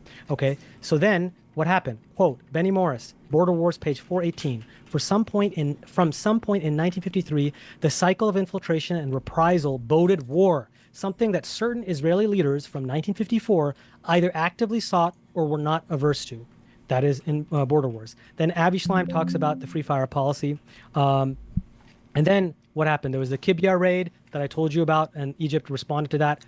And they were trying to get pretext for Jordan as well, not just Egypt. So here's Avi Schleim. He quotes an Israeli official who says, quote, if Jordanian complicity is a lie, we have to keep on lying. If there are no proofs, we have to fabricate them. That's the point that you miss. And this is from Schleim, Israel and Palestine, pages 87 through 88, where they need a pretext, but they can even generate a fake one or lie about one because they want territory. That's why they do it. They were seeking a second round of war. He's Avi Schleim, Israel and Palestine, page 85.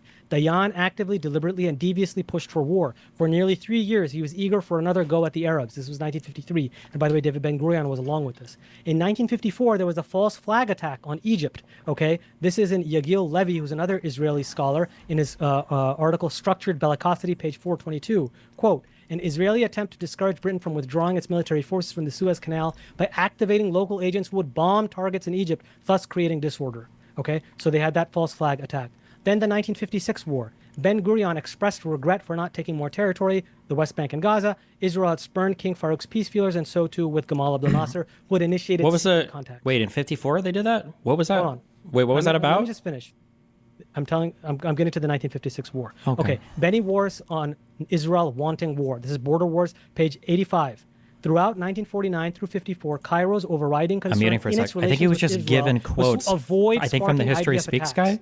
Page 272. It's crazy, like the things that he doesn't know. It's like so weird. Tranquility along its borders with Israel. He has to be getting like just quotes from somebody. That's my guess. It was a disastrous, bloody raid that Egypt said, okay, let the Fedayeen do. Why should we protect the Israelis?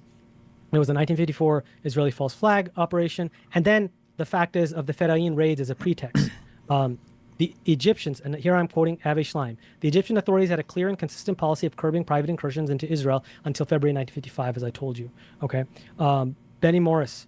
All right, so let's move on now. So Israel has this escalatory policy, and then eventually it goes to the tripartite aggression in which it colludes with the colonial powers, and that's what leads to the 1956 war. Okay, after the 1956 war, Israel actually has a decade of peace. No Arab states are attacking Israel at this time. Okay, and then what happens? 1967. So you're passing on the Zionist propaganda that Israel was attacked on all sides. That's standard Zionist propaganda. It's called it was a war of no choice. Yeah. Okay. So, Avi Schleim, Israel and Palestine, page 106. The draft of the 1967 Israeli Annual Intelligence Evaluation, prepared in May, explicitly stated that there was no chance that war would break out in the coming years. Israel then launched a surprise attack on Egypt to start the war. Here's Yitzhak Rabin, who says, I do not think Nasser wanted a war. He knew it, and we knew it, that he didn't want a war. The 2 divisions he sent to the Sinai would not have been sufficient to launch an offensive war. Menachem Begin, another Israeli prime minister, he conceded many years later that we had a choice. We must be honest with ourselves. We decided to attack him. All right. Aggression against. So they had aggression against Jordan and against Syria. So let's talk about Syria. So in Syria there were demilitarized zones because of the armistice agreements. Who was violating the armistice? The DMZs. It was Israel. Israel would take its military and bulldoze Arab homes. More ethnic cleansing, by the way, house demolitions, and they would try to goad the Syrians to shell them back, to counterattack back. And often the Syrians would try not to do it, but there would be pressure to do it because you're doing this ethnic cleansing. Again, it's a similar pattern that we see in history. So this is what was going on. Okay? Was it really from bulldozing homes? Yeah, bulldozing homes and taking over the territory. Okay. I thought Diane's quote. I know the article you're talking about. Pretty sure Diane was saying they were trying to bait him with like farmers and stuff, but maybe they were just ethnically cleansing everybody. Yeah. No, they're not ethnically cleansing everybody. Given that we're sneaking up on 2 hours, we should pretty quick here go into the Q&A. We don't have to do it immediately, but I do want to move in there pretty quick because I know you guys got plenty going on. Do you have any final threads that you'd like to draw together for this debate, both sides? Well, I guess it's unfortunate that we weren't able to get through more of the history, but I just want to reinforce 2 points, which is number one, that no Israeli prime minister or administration has ever offered a sovereign Palestinian state because they can't. That's Labor and Likud agree on this, that it cannot be a Palestinian state. You cannot have a two-state solution if one side says that you can't have a Palestinian state. That's just obvious. And the way we know this is we can put the shoe on the other foot. Zionists were offered an autonomous homeland in a unified Arab state multiple times, and they refused, right? They wanted an independent state. So we know. Where was that when again? we're talking about a state in the mandatory period. Jordan offered it. The Hashemite kingdom offered it. They were offered what, where, and what year? What's so funny about this? When you don't know something, you should ask and be educated. I just asked you. I said, what were they offered by who and in what year? Okay, I will give you the exact year here. It was in the mandatory period they were offered. And I'll give you the exact year. Okay, it was 1934. King Abdullah I planned for a united Jewish Arab kingdom. Offer of autonomous Jewish homeland in a united Arab state. Zionists rejected this offer. Noam Chomsky, What's the name of this? Triangle, page 35. Why are we citing Noam Chomsky for? Noam Chomsky is an expert. No, he's not. Yes, on he mandatory period. No, he's absolutely not. You are the expert. You are the compared expert. to Noam Chomsky. What? Yeah, compared to the legend Noam Chomsky, you are the expert. I'm sorry, my bad. Yeah. So in 36, Jordan wanted to move all the Jewish people out. Where were they put these people again? What was the plan to put these people? The plan was to offer an autonomous homeland for Jewish people. And in fact, autonomous regions for minorities was something that the Syrian Arab Kingdom also offered. Not necessarily to the Zionists, but they offered it to their religious minorities. Now, the second point, so that's the first point I want to come up with as like kind of bringing it to the conclusion, is that no Israeli Prime Minister administration has offered a Palestinian state, and they are opposed to that. And in fact, John Kerry, in the Kerry Initiative, because we could go down the list of these Madustans that have been offered. Wait, hold on, wait. Can I ask you a quick question? Wait, hold on. No, wait. I'll let you. Wait. Hold on, wait. Look at me. Look at the camera. You were just about to bring up the Kerry Initiative. No, don't look down. What is the Kerry Initiative? The Kerry Initiative is what is the confusion about the Kerry Initiative? 2013 to 2014. Okay. What's the confusion about it? What was offered? What was offered was there was negotiations, and they were offering a two-state. And what did Kerry say in his leaked audio that came out? Do you know? I don't know. You tell me. Well, I'm telling you. I'm asking you. Yeah. I'm just curious how much you can do without reading down at whoever prepared this document for you. I prepared it because I'm an academic. That's what I do. Oh, okay. So yeah. So what Kerry said in his leaked audio was that the peace process has failed because the Israelis do not want a Palestinian state ever. That is what he said. I could get the exact quote, but you said that I can't look down. So that's best a paraphrase that I can do. Okay. And that sums up the entire peace process. Obama came to the same conclusion, by the way.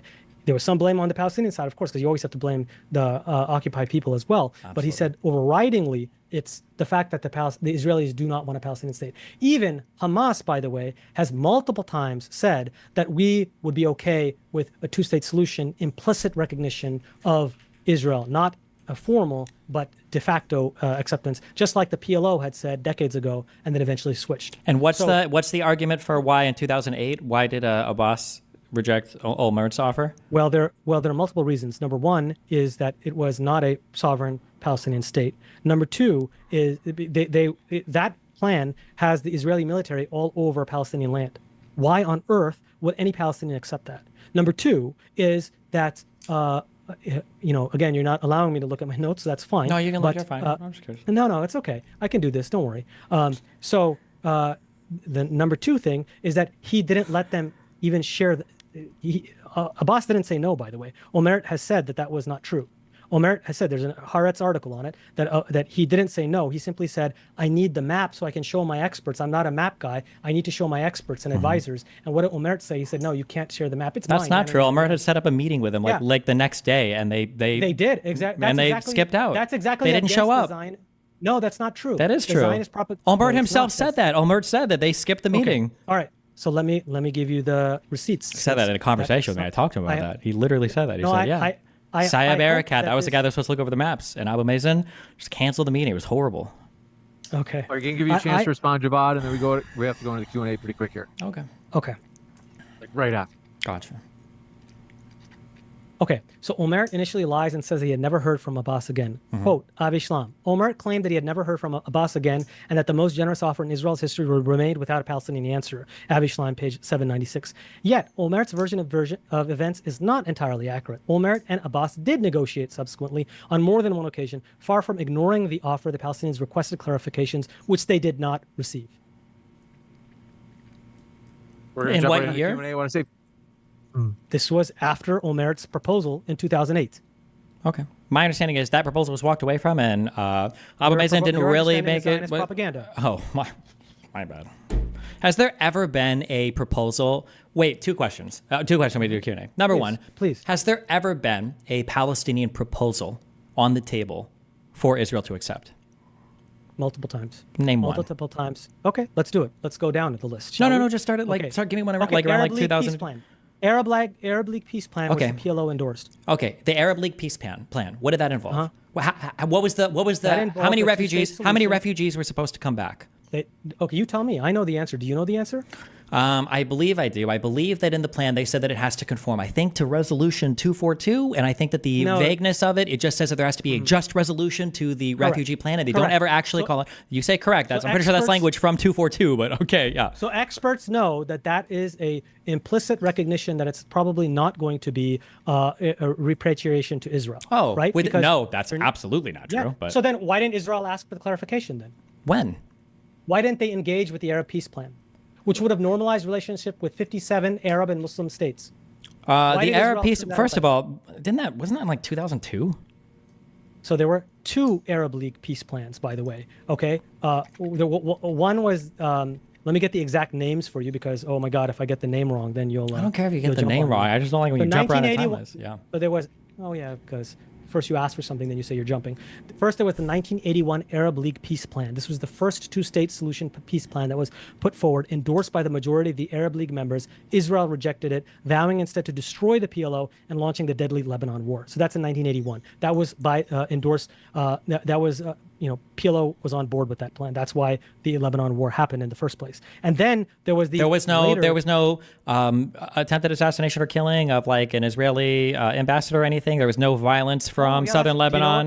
Do you know about that? What happened there? Was it the Mossad that actually killed him?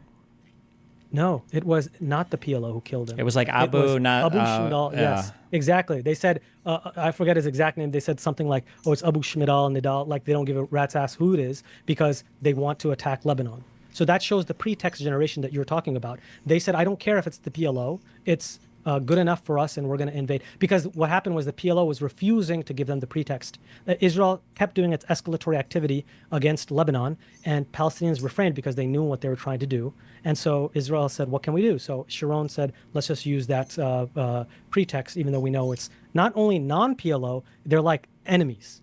Okay, they had like death sentences against them, like from the PLO side. So that's a pretext generation. And then that's the Arab plan that I'm talking about. And then there was a second plan as well, which is much more recent. That none of these plans have made clear what the Arab right of Peace return. Initiative. Yeah, none of these plans have made clear what the right of return would look like. Like there hasn't been a single commitment to an actual number.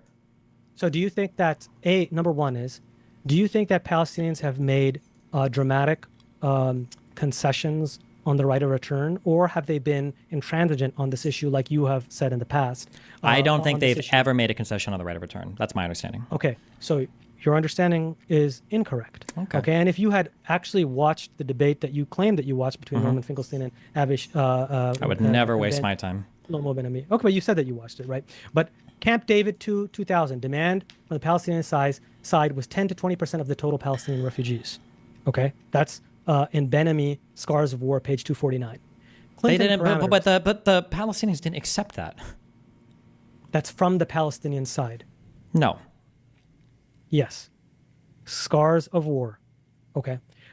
That's just not true. They did not accept. They absolutely didn't. Part of the words of you're about to bring up the Clinton parameters. Part of the rejection of the Clinton parameters of Tab Summit is literally them saying in the pages, they literally said, why would we ever accept a plan that gives up any Palestinians' right to return to Israel? This is, again, a myth. They it's did literally accept the Clinton parameters. They didn't. They rejected them. We have the papers. You can read them. Not. You're wrong. Okay. They both sides, Israel and Palestine, said yes, but with reservations. No, that's not true. Reservations by it is. No, the reservations by Arafat were on the Palestinian side was about a 2-page letter.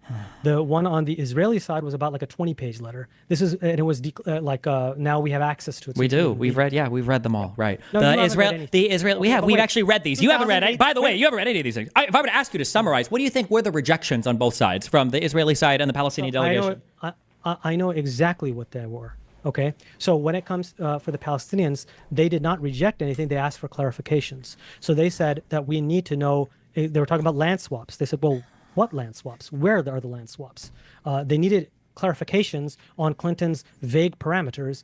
Again, Clinton, a superpower, just imposing these restrictions, take it or leave it on occupied people, I think seeking clarifications. And not only that, Arafat said, I'm willing to go to you right now and meet you. It wasn't like after jerking off for 2 weeks. Yeah, that was the point. The Israeli delegation had already accepted the Clinton parameters, essentially. Now, the only parts where they quibbled were that some parts of the Clinton parameters said that this is the percentage of land that would be swapped, and the Israeli delegation was like, well, how could we swap this if we have this? Like, a couple of these things don't seem to work. That is true. I've read these entire things before. Okay? And on the Palestinian side, after Arafat hopped on a jet and he flew all over the world, and everybody has said as much, after the time had expired by, I think, weeks to accept this, he sent a letter back saying, like, oh, well, of course I'll accept these, but obviously I need to know, like, what this or that or that or that means, whatever. He didn't accept anything. In classic Arafat manner, he didn't agree to a single thing. He said he needed clarification on everything, and he was already delayed in his response, and everybody knew that he was never going to accept it. He didn't accept anything.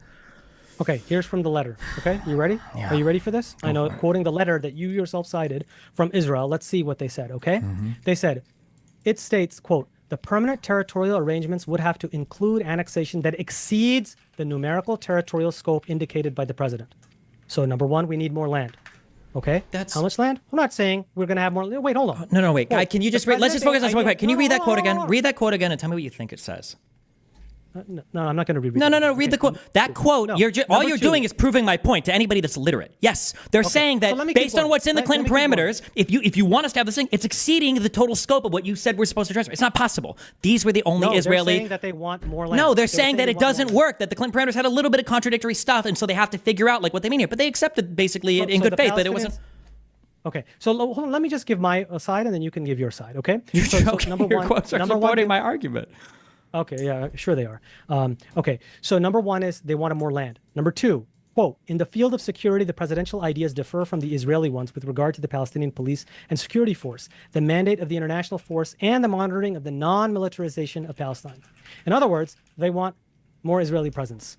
Number three, it also calls on Clinton to remove any ambiguities in his parameters per the right of return of the refugees. That is, quote, any entry of refugees to Israel shall be a matter of sole sovereign Israeli discretion. So all three key issues when it comes to borders, security, that's sovereignty, and refugees, they don't accept the Clinton parameters. So they said yes, but we don't agree with these three major things. So for you, that's not what you just read. That's like you just not. Okay. I don't know what to. Yeah, I'm not even sure. Yeah, geez. Yeah. Okay. This would be a great opportunity. Okay, go ahead. So meanwhile, as far as Arafat, he agreed to no right of return and was just seeking to get refugees absolutely accepted into the Palestinian not. State. Yes, he only wanted. Arafat agreed to no right of return. It's such an unbelievable statement. You can read it in page 400, expressing his concern. Page 400 of what? Can I finish? Can you tell me what you're reading out of, please? If you're going to live in quotes, at least. Yeah, page 400 of what? Clayton Swisher's book. No, I don't. What's that called? Book that's literally on the Camp David Accords. It's the most famous book on this issue. Okay, gotcha. Okay, so all right, so. And he says that Arafat gave up the right of return. No, he wanted the right of return only for the Palestinian state, which is like giving it up from Israel, which would risk its demographic nature, correct?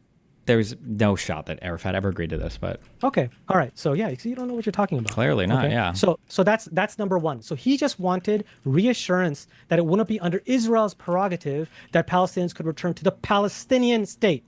Number two, Clinton said 94 to 96% of West Bank with 1 to 3% swaps. Arafat reasonably asked, which land are you talking about? Number three, period of Israeli withdrawal he thought was too long because he feared that Israel would renege like they always do and entrench themselves. So he simply asked for clarification. Is the period you're talking about one of the fixed parameters or not? Those were the major points. He agreed to immediately meet Clinton to get these clarifications. So now you can weigh both sides and you can make your assessment. who had the greater reservations. To me, it's clear that the Israeli side had much greater reservations, whereas the Palestinians are willing to give up their right of return, which is like, I would never give that up, but they are willing to give that up. The actual, like, you can read both, like, the reservations. I think it's like a 22-page PDF. I don't know why you would have to read somebody else's summary that's of for it. That's for the Israeli side. That's not the summary that I read. That's my notes that I read to you. Oh, it sounded like you were just reading from Clayton Swisher. I don't know why we'd read his summary Clayton of... Swisher was the citation for an expert in the field. We don't need an expert. You literally just have the document. Yeah, they just have the PDF. No. Like, you just read what the Israeli reservations that's not what scholars do. That's not what scholars do. Oh, my scholars bad. read both They the selectively primary quote. Yeah. and the secondary sources. Okay. Gotcha. Okay. This might And be then a great opportunity. Just Can I jump just into the say Q&A. Yeah, go ahead. Okay. I want to say a couple of quick housekeeping things. First, we were very excited. Tiger King, this is for real. The audio might not be perfect tomorrow. I want to give you a heads up. It'll be a 15-minute call. It will be for real, though. So we're excited about that. Destiny versus Tiger King on Trump versus Harris. You don't want to miss it. Check it out tomorrow. It'll be live. And that's 4 p.m. Eastern. With that, thank you very much, gentlemen, for your patience. We're going to jump right into these questions. Yeshua the King says, Palestinians are the most privileged, oppressed group? Why? Because I don't see anyone marching or speaking out for North Koreans, a true open-air prison. Whose question is that for? I'm assuming that's for me, but either of you can respond if you want.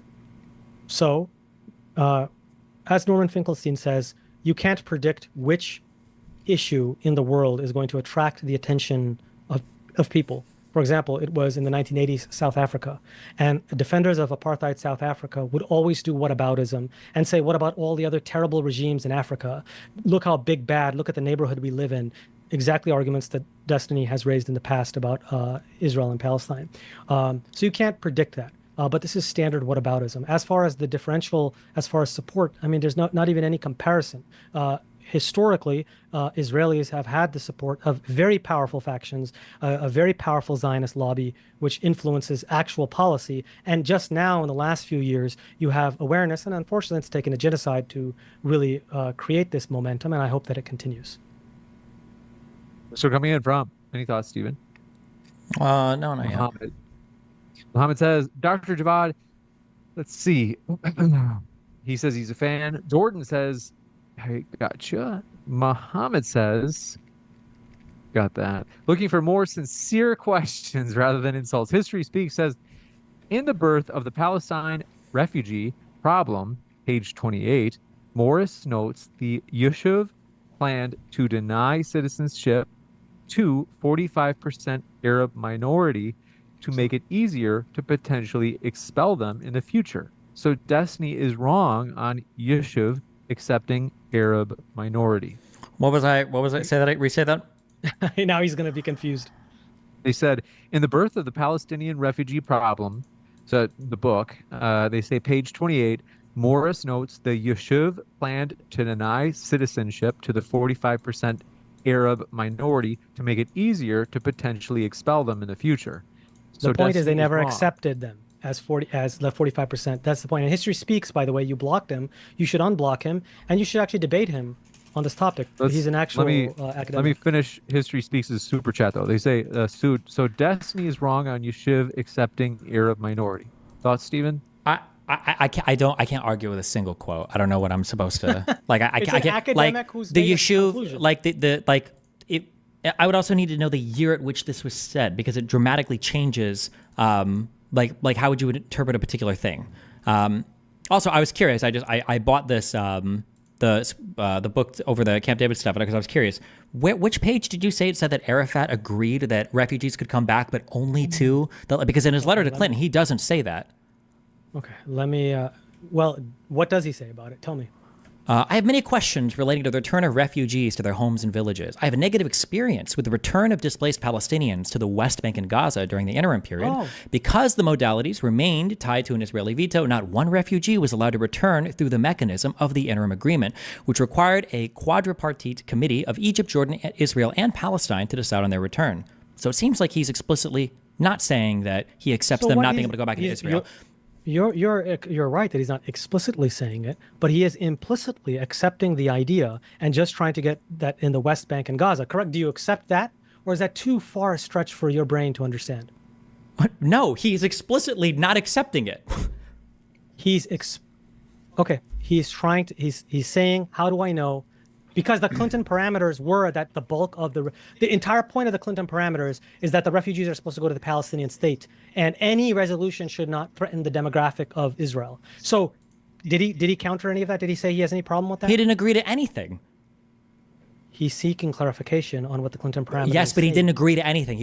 Arafat is always seeking clarification. Even quoting your own author, he says that as with any other contract or important binding document affecting the fate of nations, it would have been unconscionable for either the Palestinians or the Israelis to make any commitments to Clinton's guidelines without having the clearest understanding of all the terms presented. So this idea that Arafat accepted any of this was not true. Okay. It wasn't true. Thank you. Okay. Thank you. I agree. Yes. All right. Go ahead. Keep going. So coming in from, do appreciate it. The globalist says, to be clear, you said that he accepted it. He didn't accept it. You lied about that, right? Yeah. No, I did not. I told you what Clayton Swisher has, like a scholar, has understood about it. So, number two is... So you didn't say that he accepted no refugee... Okay. You're literally trying to run away from History Speaks. That's what you're trying to do. You block the guy. You should debate him. He'll talk to you about the kill ratio thing that you've obsessed over. No, I'm good. Talking to fake scholars is already like driving me insane. Yeah. Yeah. Okay. This is from the globalist says, mask just lifted there on Dr. Hashmi. Of course, the Arabs would want genocide. Is what he just said meaning he thinks they did try to genocide us? Why does he complain? I never said that. I said the exact opposite, that this is every accusation, Zionist accusation is Zionist confession. Because historically, by the way, Muslims and Arabs have not engaged in the pogroms and the mass slaughters and forced conversions that were the case in Europe. And anti-Semitism is, unfortunately, a modern phenomenon that is, unfortunately, a large response, that doesn't justify it, to the conflict. And as soon as you resolve this conflict, you'll see that things improve. So this kind of blinkered view that you have of Arabs and Destiny has this. He has the view that you can't have a one-state solution, because if you have the one-state solution, the Arabs are going to slaughter the Jews, just like the South African whites said we can't extend the right of voting to blacks because they will slaughter us. So that's just historically untrue. Do you think that a two-state solution is unfair? Would you reject all two-state solutions? I do not reject all two-state solutions, but the problem is that there's a contradiction in Zionism whereby they can't really accept. So it's the paradox. Well, sure, no, but I'm asking, let's say tomorrow there was on the table, there was a two-state solution that would go back to the 67 borders. It'd be a full independent Palestinian state. They'd even get their highway or underpass to connect the Gaza Strip and the West Bank. Do you think that would be a fair or acceptable resolution? I mean, fair or acceptable, I would say it's acceptable. And I would say, given the circumstances, it would be, like I said, acceptable, and I would accept it. As far as fair, I mean, history was not fair on the Palestinians. Okay. And what do you think should be done about the division of Al-Aqsa Mosque? Do you think Jews should still be allowed to pray at the Western Wall? Well, I think if you're going to go for rest everything you have on the UN partition plan that was non-binding, the only binding one that Destiny wants. I never then said you should it also had to be binding. Yeah. No, every time that a General Assembly resolution is brought up in other situations, then you say they're non-binding. You said that in Lex Friedman in debate. It depends on the context of the thing. But I mean, it doesn't matter. Yes, if it's pro-Zionist, it doesn't matter. If it's Zionist, then it's binding. If it's against the Zionists, then it's non-binding. Zionists don't care. Zionists wipe their ass with UN resolutions because they don't matter. They don't do anything in this region of the world because the Arabs don't respect them. So why would the Jews? The entire Israeli state is based on that resolution. So don't say that, okay? No, the state is based on war. But I agree with you. Thank but you. The entire and justification, the pretext for it, is that General Assembly resolution. Anyways, and that's why you defend that narrative to the tilt. Now, to answer your question, according to that resolution, Jerusalem was to be an international city. And so I agree that something like an internationalized region could be, but that's not something that's fine, sure. International city, where Jews are allowed to worship in the Second Temple, in the Temple Mount? I am about religious freedom and maintaining religious liberties for people. And so this is not something, to be very honest, your question, I'd have to really think about it. I haven't thought about it. Okay. This one coming in from, do appreciate your question from History Speaks, says the HOLO cost began summer 1941 and ended in 1945. Zionist terrorism against the British in 1939 to 1940 and 1946, e.g., bombing of King David Hotel, was not just about immigration restrictions during the Holocaust, but about opposition to Jewish state. Correct. Any thoughts? It was a response to the 1939 white paper.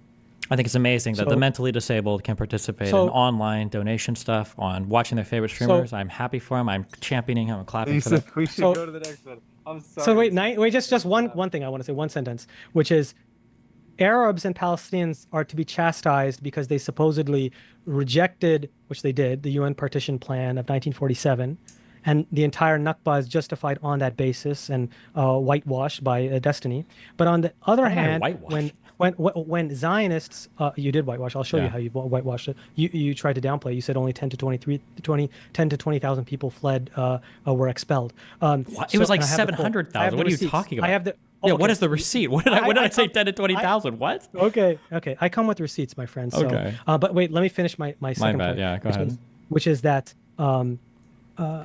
But on the other hand, so Arabs and Palestinians are supposed to be condemned for their rejection of that partition plan. But on the other hand, when Zionists respond with terrorism and violence and killing, throwing bombs in markets, cafes, buses, blowing up hotels, killing police officers, assassinating ambassadors, when they do all of that in response to the white paper of 1939, not a peep. I don't know who said there's not a peep, but I guess not. Okay. Okay. And then I'd like to show the quote that you say. Yeah. Oh,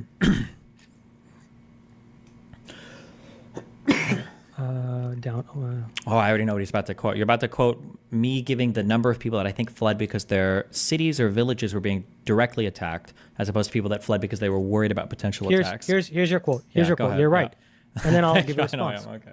Quote, it was like, I'm glad you should know what you say. I do. I remember most of it. Yeah. Believe it or not. Okay. I mean, when you motor mouth, but anyways, quote. Why do you call yourself a PhD when you're still a candidate? Isn't that like against the rules or something? Like if you haven't defended a thesis yet, are you allowed to call yourself a doctor? I'm a physician. That's why I'm a doctor. Oh, fuck. Okay, never mind. Okay. Fuck you, chat. You got me on that one. Have called you. I shouldn't have said motor mouth. I apologize. Okay. And by the way, I do think that it's impressive how you debate. I think you're pretty remarkable from that standpoint, and good luck with your debate. Thanks. Coming It's up. the cookies that get me. Yeah. Okay.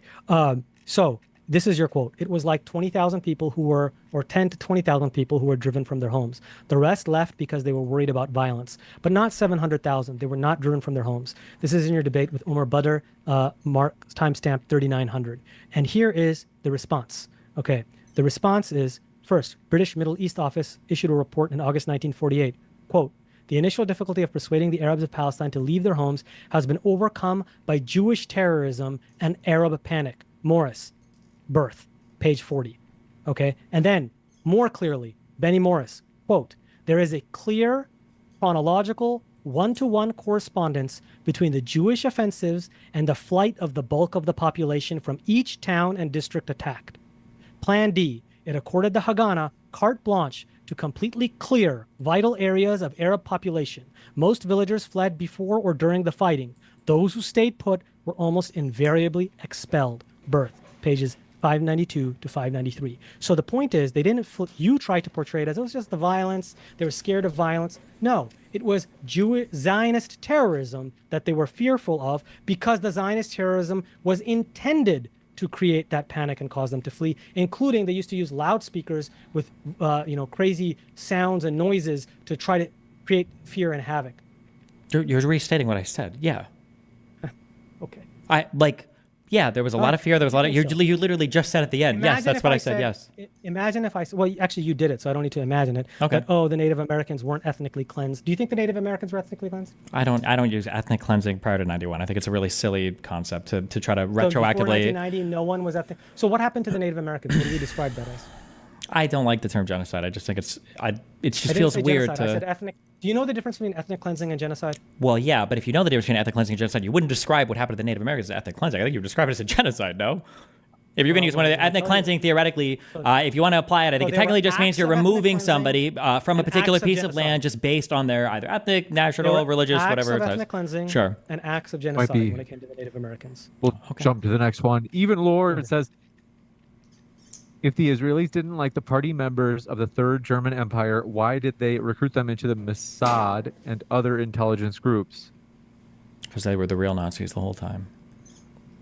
They needed somebody to help them plan 9/11.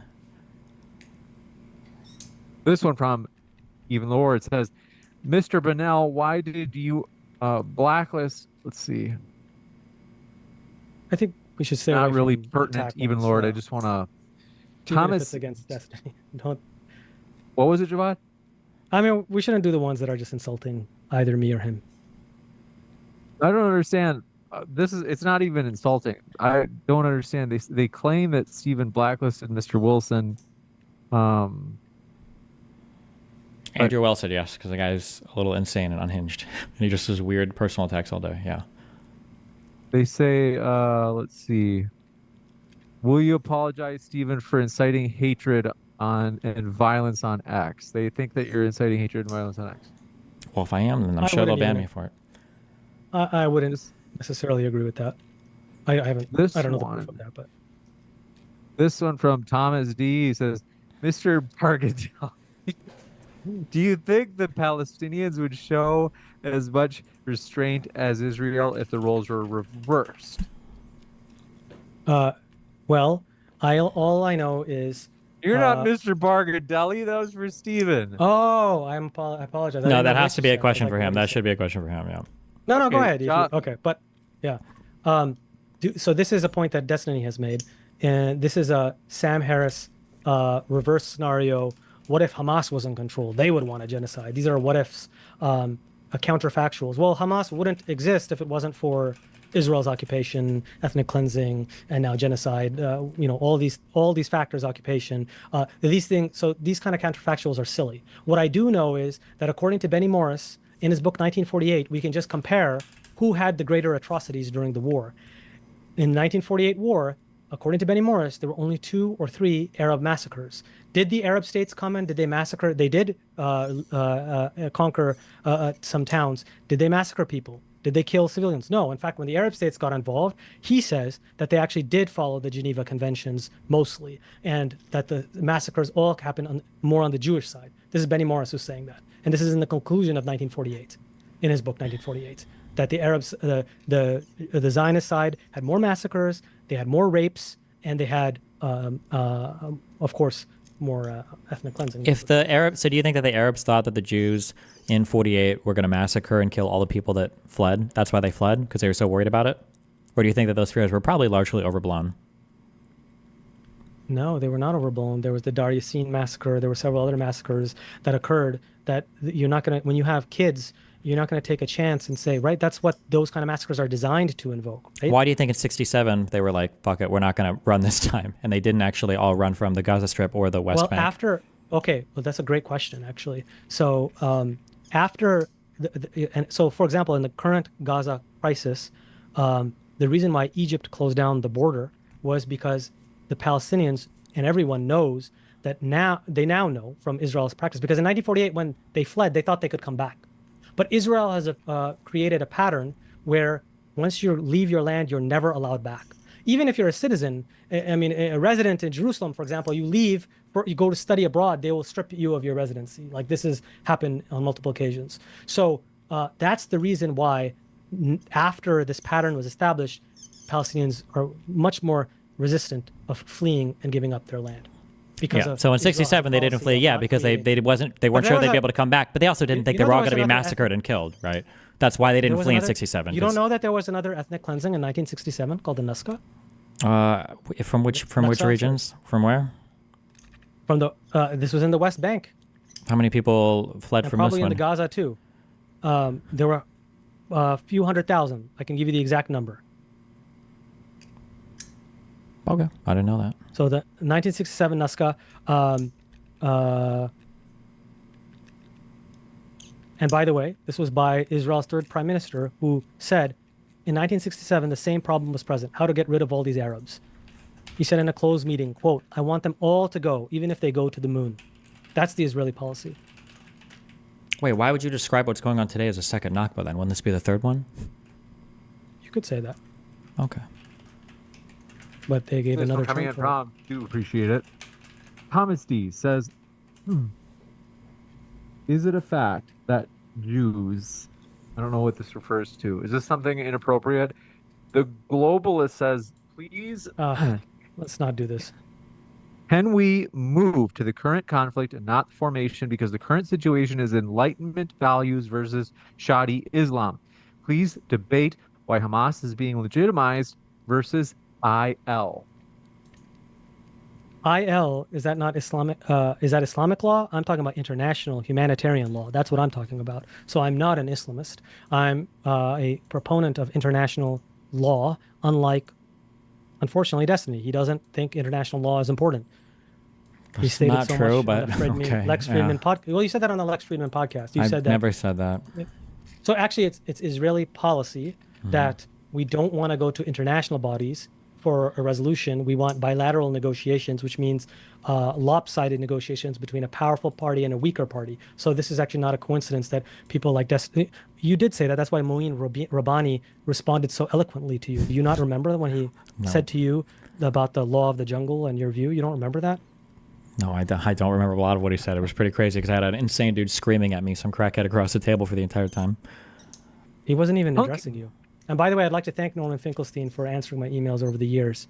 I know that he didn't want to we debate talk you. about your friend Norm later. Punk Giver says, don't care about Palestine or Israel. Give us the kingdom of Jerusalem back. Call the Pope. Based. This one from Panda Boom says, Javad. Arab states already sent volunteers to fight Jews in 1947. CALA in quotes. Lahi and IZL didn't start the war. They escalated in response to Arab attacks with more than 70 Jews killed in week 2. That is 100% not true.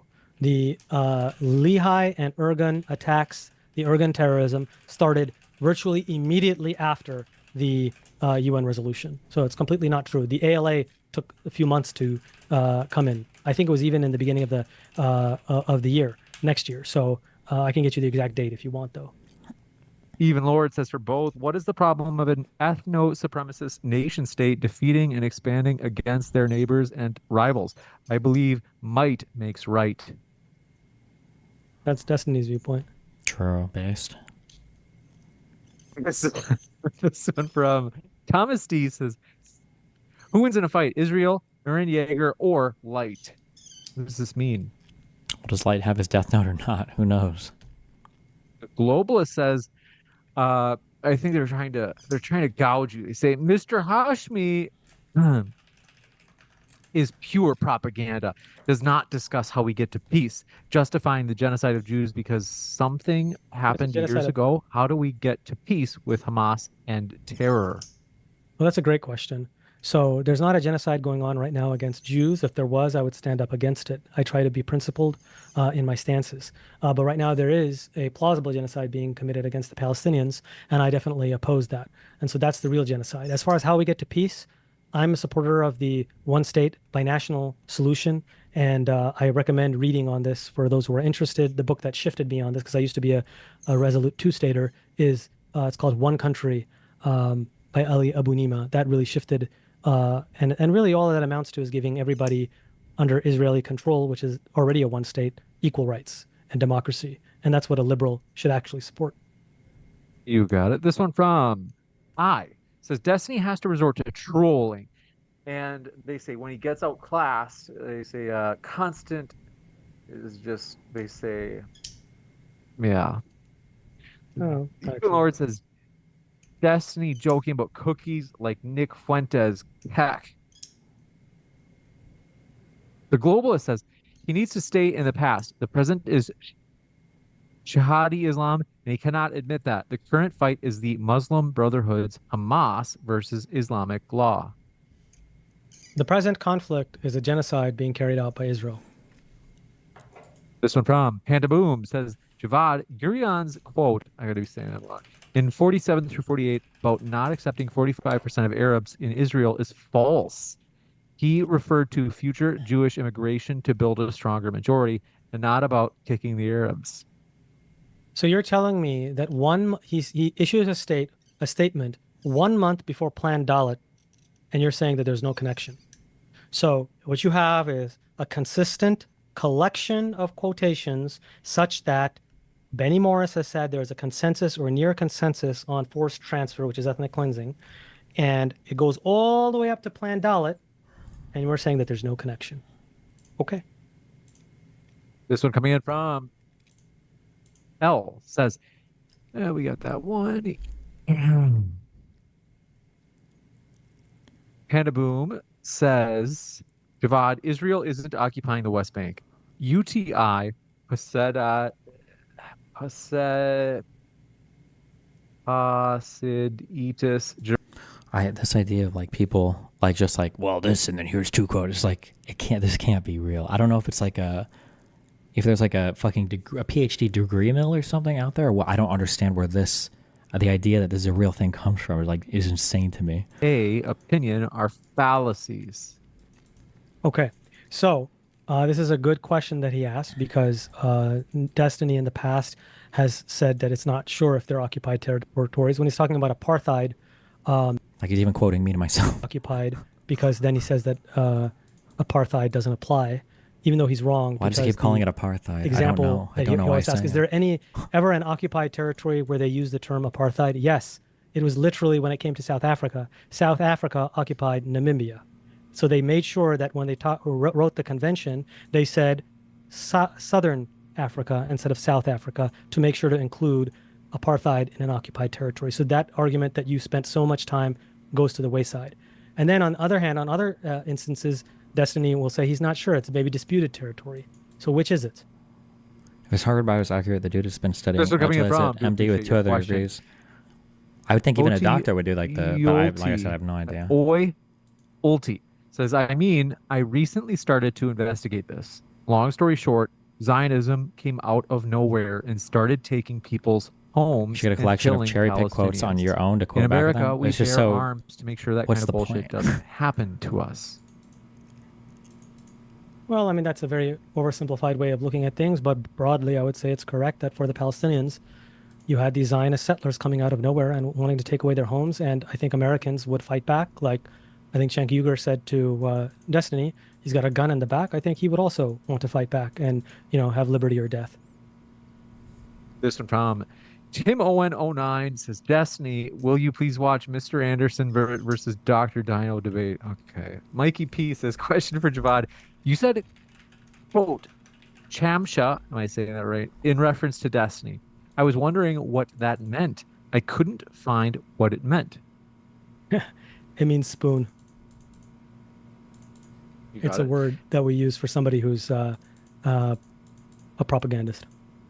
Based. Oi Ulti says, thanks for the platform, guys. Thanks for your kind words. They said, I'm personally sad for innocent Israelis born into this. I know they've never asked for this fighting. Jupiter Darman says, hi, Destiny. Hi, James. Love you. Thanks for your kind words. I'm sure they love you too, Javad. Boredom says, does Dr. Hashmi acknowledge the history of animosity against local Arab Jews in Palestine pre-1880s, manifesting in pogroms like the looting of Safed, Hebron pogroms in 1834, and the pogroms of Safed in 1838? So, as a scholar of religious studies and of religious violence in particular, I would follow what the experts say on this issue. And so historically, there have been two viewpoints. The first is what's called the lacrimose theory. Oh man, is he about to blame Jews for their own pogroms? Which is unfortunately the one that Benny Morris endorses, and so Destiny has also endorsed it, which is the idea that Arabs and Muslims have always oppressed Jews just like they did in Europe. And this is a Zionist propaganda trope that Jews have been oppressed and kicked out of everywhere and persecuted. So that's the lacrimose theory, but experts don't really accept that viewpoint anymore. The counter to this is the extreme on the other side, which is the convivencia viewpoint, which is that it was always a golden period and Jews never had it better and it was amazing and awesome. I take the balanced approach, which is what the mainstream scholarship does. And if you want to read a book on this, I'd recommend Mark Cohen's book, which is Under Crescent and Cross, which compares the treatment of Jews in Islamic lands historically with those in the Christian West. And he concludes that the treatment was far better when it comes to the Jewish lands, even though, look, it's not going to reach the level of tolerance that we're talking about or demanding in the modern period. If you want to read more on that, you can also read Avi Schleim's work on that, Three Worlds, which is related to Israel and Palestine specifically, and Norman Stillman's work on Arab-Jewish relations. So there's a lot of scholarship on this. So what I would say is, although you can point to specific instances, in the broad stroke of things, the Jews were not a beleaguered minority. They were not specifically targeted in that way that the caller is trying to say. There's a from watching says, in parentheses, they say, Dr. Javad, how prevalent would you say anti-Semitism is in the Muslim community? And do you want Jews to become dhimmis? I mean, you're asking me about anti-Semitism when your question is Islamophobic.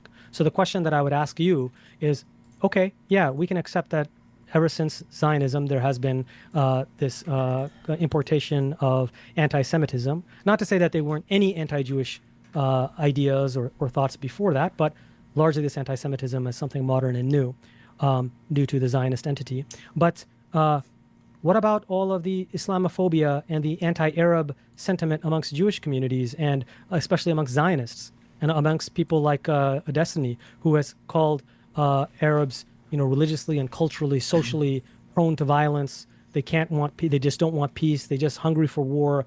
So what about all of this? Let's look at the polling data of Israel to see what they think of Palestinians and Arabs. They think crazy things about them. They want to expel. The majority of them still want to expel the Palestinians.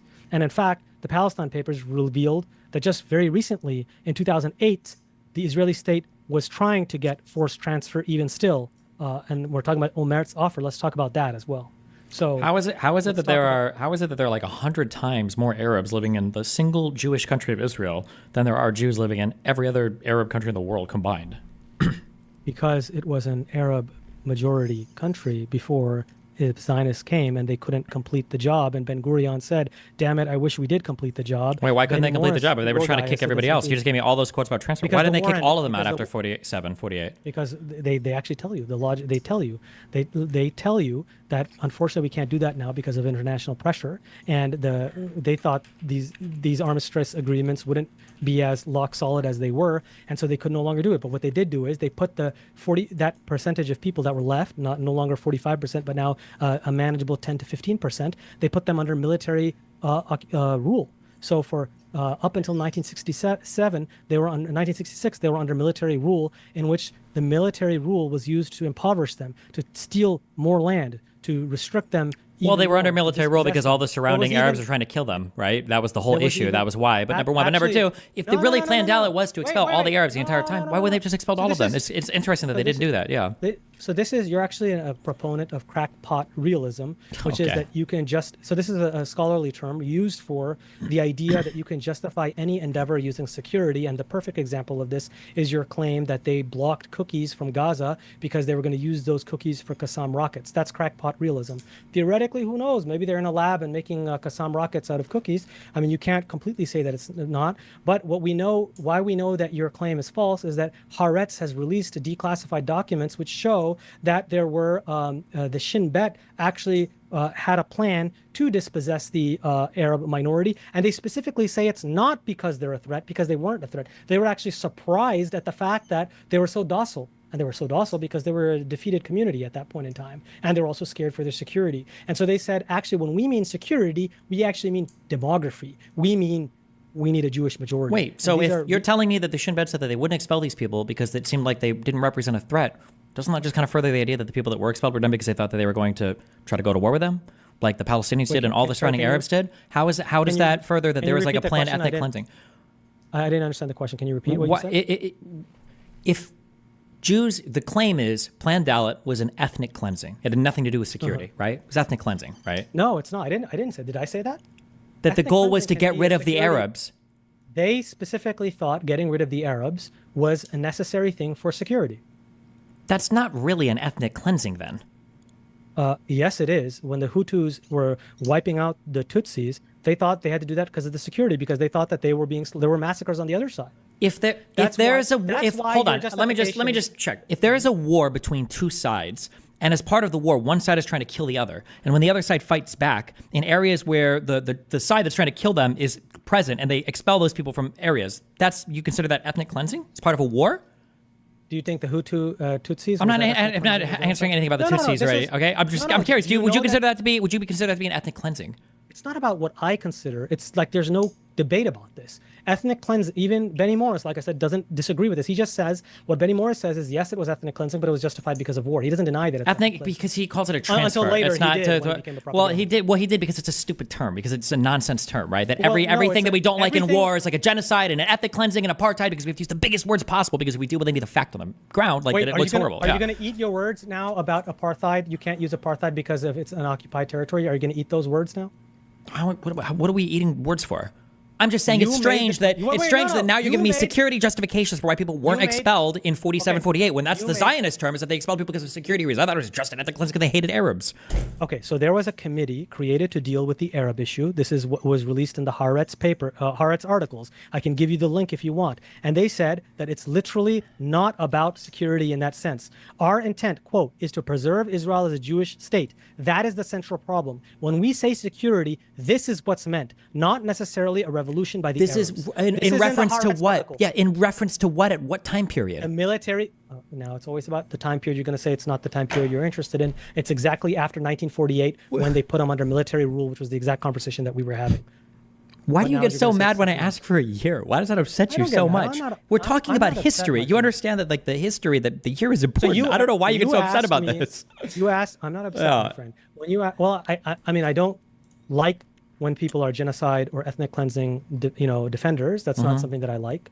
I don't like people who go to trips to those countries. But in any case, the second point I wanted to ask you is specifically on the apartheid question. You have made it a huge thing that you've repeated numerous times, that it can't be apartheid because it's occupation. Do you now eat those words? Because I just told you that in literally the protocols that they created, they made sure to include Namibia, which is occupied territory by South Africa, because they wanted to make sure to include that as well. For what? I don't understand what we're talking about here. That Israel wanted to include Namibia, South Africa. What are we referring to in specifics here? You have said in the past. Don't quote me. I'm right here. You don't have to quote me in the past. I'm right here. My position on this hasn't really changed. So what? Yes. Well, no, I'm going to quote you because when I think you're really good at what you do, you're a professional BSer. But for a professional BSer, it's important to come with receipts. So I came with receipts today. Okay. Okay, because I want to tie you should have comprehensive understanding next time instead of just like random quotes from books. Yeah, you should understand like the context before and after. Yeah. Okay, you tell me. Did I misrepresent your view? You said that it can't be apartheid because apartheid does not apply to an occupied territory. It only applied to, and you go like, citizens in your own country. Did you not say that? Isn't that your argument that you've been making? I would have to know the debate. No, the argument that I've been making is that apartheid is usually referring to a system of racial domination that applies to your citizens in your country. That's what makes apartheid like so uniquely horrible. What did I just say? Didn't I just say that? The racial domination part is important, and you're applying it to your own citizens. People in the West Bank and Gaza aren't the citizens of Israel. That's you have a situation is kind of sort of like what? That's a separate argument about race, and we can get to that. But the first point is that you hung your hat on the fact that it's occupied territory. And it's the occupation. You said, I don't care about the apartheid because it's the occupation. Sure, the occupation is the reason for if you want to say there's apartheid conditions, they're not there because of an apartheid. They're there because of an occupation. The occupation has to be solved. When the occupation goes away, whatever apartheid we think exists also goes away. Yes. So that's not true because, as Amnesty International has said, Israel overall, including within the Green Line, but overall is an apartheid state. That's fun. That's great for Amnesty International, but that's that's a joke of a statement. Okay. Not only is it a joke of a statement, even in my conversations with B'Tselem, they admit as much that when they use apartheid, they just kind of like use it as like, well, the situation is bad. But to say that apartheid exists inside of the country, of Israel with Arabs and Jews is ridiculous. There's literally scholars and historians who have written on this topic, and the book that I would give you is called South Africa and Israel. I have it here somewhere, which is by scholars. It's called Israel and South Africa. It's edited by your favorite scholar, Ilan Pape, but it's multiple scholars who write on it. Give me the strongest example of apartheid in Israel proper between Jews and Arabs. What do you think is the strongest example of that? Even Benny Morris has said Benny Morris is not an example. That's not in. Now all of a sudden Benny Morris doesn't matter. But before that, he was your best friend. But okay, so what I'm saying is I just said, can you give me is the strongest example of apartheid, but it applies overall as well because there are 50 discriminatory laws in Palestine, Israel proper. You thought that there's equality between Arabs I'm asking you, what is the strongest example of apartheid in Israel proper? West. Oh, in Israel proper? Easy. Yes, there you go. Okay. So, number one, we can talk about land. There's a land regime, right? When you're talking about apartheid, you're talking about land, zoning, and houses, right? So, there are zoning policies, a land regime where there was a confiscation. There was a huge confiscation post 1948 using the military rule to We're not talking about it now. We're talking about today.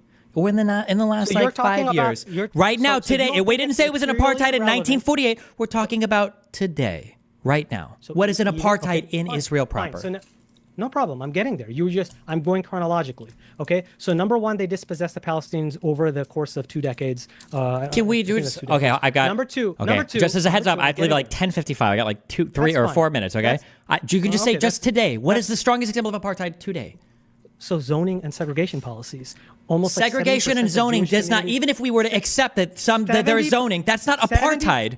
Dude, literally, Israel has. Yes, it is. If you have places where blacks can't go and only whites can live because they're not considered socially acceptable, that would be falling under the description of apartheid. But it would be one point in the direction of apartheid. We're talking about Israel overall. It's a point in favor of saying that. Number two is you literally have a Israeli policy of Judaization. It's literally they talk about it. That we're going to Judaize the various areas, and in order to do that, they actually cordon off the Bedouin tribes, and they actually push them off of their land further. So when Umar Badr said to you that it's ethnic cleansing in slow motion, and you laughed at that, that's what he was talking about. No, I don't know. I know that in Israel proper, there are areas. I know that there are some protected areas that are supposed to represent certain religious groups of people, some for Muslims and some for Jews. But the idea that like Muslims are being pushed out of all their neighborhoods or pushed out of whatever, no, that's not true. But people are welcome to go and look this up. And none of what you said, whether or not there is some racism or segregation that exists in the country to some extent, which it does in every country, that does not make for apartheid. No. Okay. This is what, according to Ben White, who's written on this, more than 90% of the land in Israel is state-owned or controlled, a mechanism designed to keep land in Jewish hands. Officials are well aware of the advantages that bodies like the JNF and JA bring, the Jewish National Fund and the Jewish Agency bring. It facilitates discrimination in a way that would not be possible by the state. Do you understand what's going on here? Since none of what you just said is none of that is apartheid. It's basically gonna be impossible to argue for apartheid when Arabs can literally be part of the government. Is apartheid in West Bank? Is apartheid in the West Bank? Yes. No, or no? It's not really. But I mean, the conditions are kind of similar. Why are you making the? Okay, all right. So, your entire argument rested on the fact that it was occupied territory. So that falls apart. I don't think it falls apart. Do you agree that if the West Bank was its own state, do you think the apartheid would? If we say it was an apartheid, do you think it would still exist? If the West Bank. I mean, then it would be, you'd have to reevaluate the situation. I'm not sure if it would meet the criteria of apartheid. Then, yeah, because the issue is that it's an occupied territory, not that it's an apartheid. No, that's not true. I just told you that that's not true because of Namibia, right? So Namibia was occupied by South Africa, and yet everybody said that that is apartheid. I'm not talking about South Africa. I don't really care about South Africa. You were making the comparison yourself to South Africa. I'm not making a comparison. When you made this point. Holy shit! Can you guys hear me? It's terrible audio, but we can hear you. Mike. 70% of all communities in Israel work through admission committees criteria that creates a filter for who can live there. You think 70% of communities? So if I go to Tel Aviv, I'm not going to find any Arabs living anywhere. If I go to Jerusalem, I'm not going to find Arabs living anywhere. Oh, you're telling me that you're not going to go to Israel and see Jewish-only communities? Like you're not going to. I didn't say you're not going to see Jewish-only communities. There are certain communities that are religiously protected, but the whole country is not segregated off of on strict religious lines. Priority areas where the budget is dedicated to make it Jewish-only. Okay. We just have a few more questions, and then I want to squeeze in if again. Corey Bryce says, Dr. Hashmi, why do you say scholars do not go off of primary material sources and only go by secondary sources? That's a lie. I didn't say that. I said they go off both. If you do a PhD, the first thing that you learn is that the first step is to read the secondary literature, and then you approach the primary literature, which is the reverse of what lay people who search stuff on Wikipedia and look for Palestine on a map do. Gotcha. This one, WLZXX says, Javad does he think South Africa is a better country post-apartheid standard of living, crime, etc., has skyrocketed? Would apartheid be justified if it preserves the country? What about Islamic nations? Again, standard whataboutery, which leans into stereotypes and bigotry. Now it's anti-black bigotry and also anti-Islamic. There's no way that's true. I don't. bigotry. There's just, yes, just. It's great. There's got to be like a live meme in school that like produces these people somewhere. I don't know where they come from. Nobody's going to deny that. That's why they wanted to preserve it. This is the worst guy I've seen Jesse talk to. He's a clone of the History Speaks guy. Where it's I feel like History Speaks might have actually prepped him for this conversation, and then he came in with like all the History Speaks notes. That's my guess. Them and strip them of their non-European identities, such as what is happening with the Arab Jews. AAA has a quote. They say Jews and Arabs can coexist. Look at African cities like Chad. And they say this is from Obama that said that. They say, why is Destiny opposed to one-state solution? Does he support the We-Ow Accords? Is he disappointed that ye always lose? And ye is Y-I. The ones who I oppose a one-state solution, the issue with the one-state solution is that Jewish people feel like if they don't have a state where they have an ethnic majority, where they can protect the Jewish interests, they feel like they are subject to I don't know, extermination, discrimination, whatever else from some other group of people, and they have no other place in the world that they feel safe that they can retreat to. So, I'm sympathetic towards that, given the history of the Jewish people on the planet. What? Do you think that Israel is the only place where Jews are safe? Where Jewish people can have that feeling? I'm sympathetic towards them feeling that. Do you think they're safe in America, or more safe in America, or more safe in Israel? More Jews probably feel like they have more autonomy and more ability to be safe in Israel. That'd be my guess. Really? Because we also get the paradox here, the Zionist paradox, where Israel is constantly under existential threat and we're living under bomb scares and all this kind of thing, where our lives were about to be wiped out. And at the same time, you're supposed to say that Israel was created to make it a safe place for Jews. Actually, this is where Zionists have completely failed. Their entire ideology has failed. It emerged in the 19th century because they felt that Jews could not be assimilated or accepted anywhere else in the world. But that turned out to be false. In European countries, Western European countries, America especially, Jews have flourished and have a golden age. And that's what's actually we should support as liberals. We should support pluralism and civic nationalism, not ethno-nationalism, which is an idea like, for example, there were black nationalists who also said that and said we should go back to Africa. And that's what happened with Liberia. You had blacks who colonized other blacks, and that was a disaster. And in fact, it turned out to be correct that blacks and whites can live together. And they can live together. Arabs and Jews, we don't need Obama to tell us that Arabs and Jews can live together. We know that. Given that acceptance in the West slowly started to come, and only after literally the Holocaust, and given the idea that there were still plenty of anti-Jewish groups that existed in the United States, all the way up through Jim Crow, people like the KKK and other white nationalist groups, I can understand them feeling a little bit like, I don't know if we really have a lot of stability in these other countries. Do you think blacks should go back to Africa? No, why? Well, Zionism says Jews should go back to Israel. It's not that they can; it's that they almost must go back. That is their obligation. I don't know what blacks means. Zionists refer to black like a particular. People. Which ones? We're comparing white nationalism or black nationalism, black nationalism with Zionism. I don't think those things are. I don't think I would compare those two things directly. So, black people, were they persecuted? Were they discriminated against heavily in American history? Were they persecuted? I would say, yeah, slavery probably counts as if we were living in Jim Crow era, and somebody says, I think it's unrealistic that blacks and whites could ever live together in one state with equal rights. That's just unrealistic. The white people just are not going to accept that. Look at the polling data. What would you say to that now? What would I say to it now in retrospect? Well, keep fighting, I guess, because obviously now I have, with all the benefits of history, I can see that would have worked out. So with the benefits of history, you can learn the fact that actually if you have liberal democracy, and pluralism, you can have a multi-ethnic community, correct? Well, where? Not everybody is the multi. I love you, and I'm so happy that you are in the West and you're in the United States, and you see that we can successfully do a multi-ethnic community. Not everybody has the same level of success that we do with that, and it's a relatively new thing. So that's cool that in the 50s, 60s onwards that we've seen that for the United States it's generally worked so far. Although it's still Jesus Christ, everything is still fucking up in the air. The idea that you would point to the United States and go, well, look at all of the multi-ethnic homogeneity in terms of us getting along with each other we have here. So shouldn't Jews be happy, right? That's an insane proposition. The United States is probably one of the most diverse countries in the world, and we still have issues with it. And the idea that you would look at Jews and go like, so just throw your lot in with us, it'll be fine, we promise. That's kind of a wild thing. But do you think the Arabs and the Palestinians are the ones who said to come to Palestine? I hate to say this. Let me just ask a question from the audience, Shabbat. No, it's not like black people. Jews had a shared history. They have a shared history coming from one spot, and they had a shared religion of people all over the world. imagine me This moving question to coming in Africa from, I and hate saying, to do this, there's so Javad, many but black just because people we here. have a Oh lot my of God. questions from the audience, I do want to get some of these questions too. TriStar Jim says, hey, Destiny, who returned the Jews back to Jerusalem after they were exiled for over 500 years by the Romans in the year 70? Who rescued the Jews from the Spanish Inquisitions? Take a guess, Destiny. In the year? I have no fucking idea. Yeah. Well, you're Was it Christians? I don't know. Who? Oh, it was definitely not Christians. Was it Arabs? It was Muslims. Yeah, it was This one Muslims. from Oh, okay. Yeshua. How many of those Jews were forced to convert after the Arabs saved them?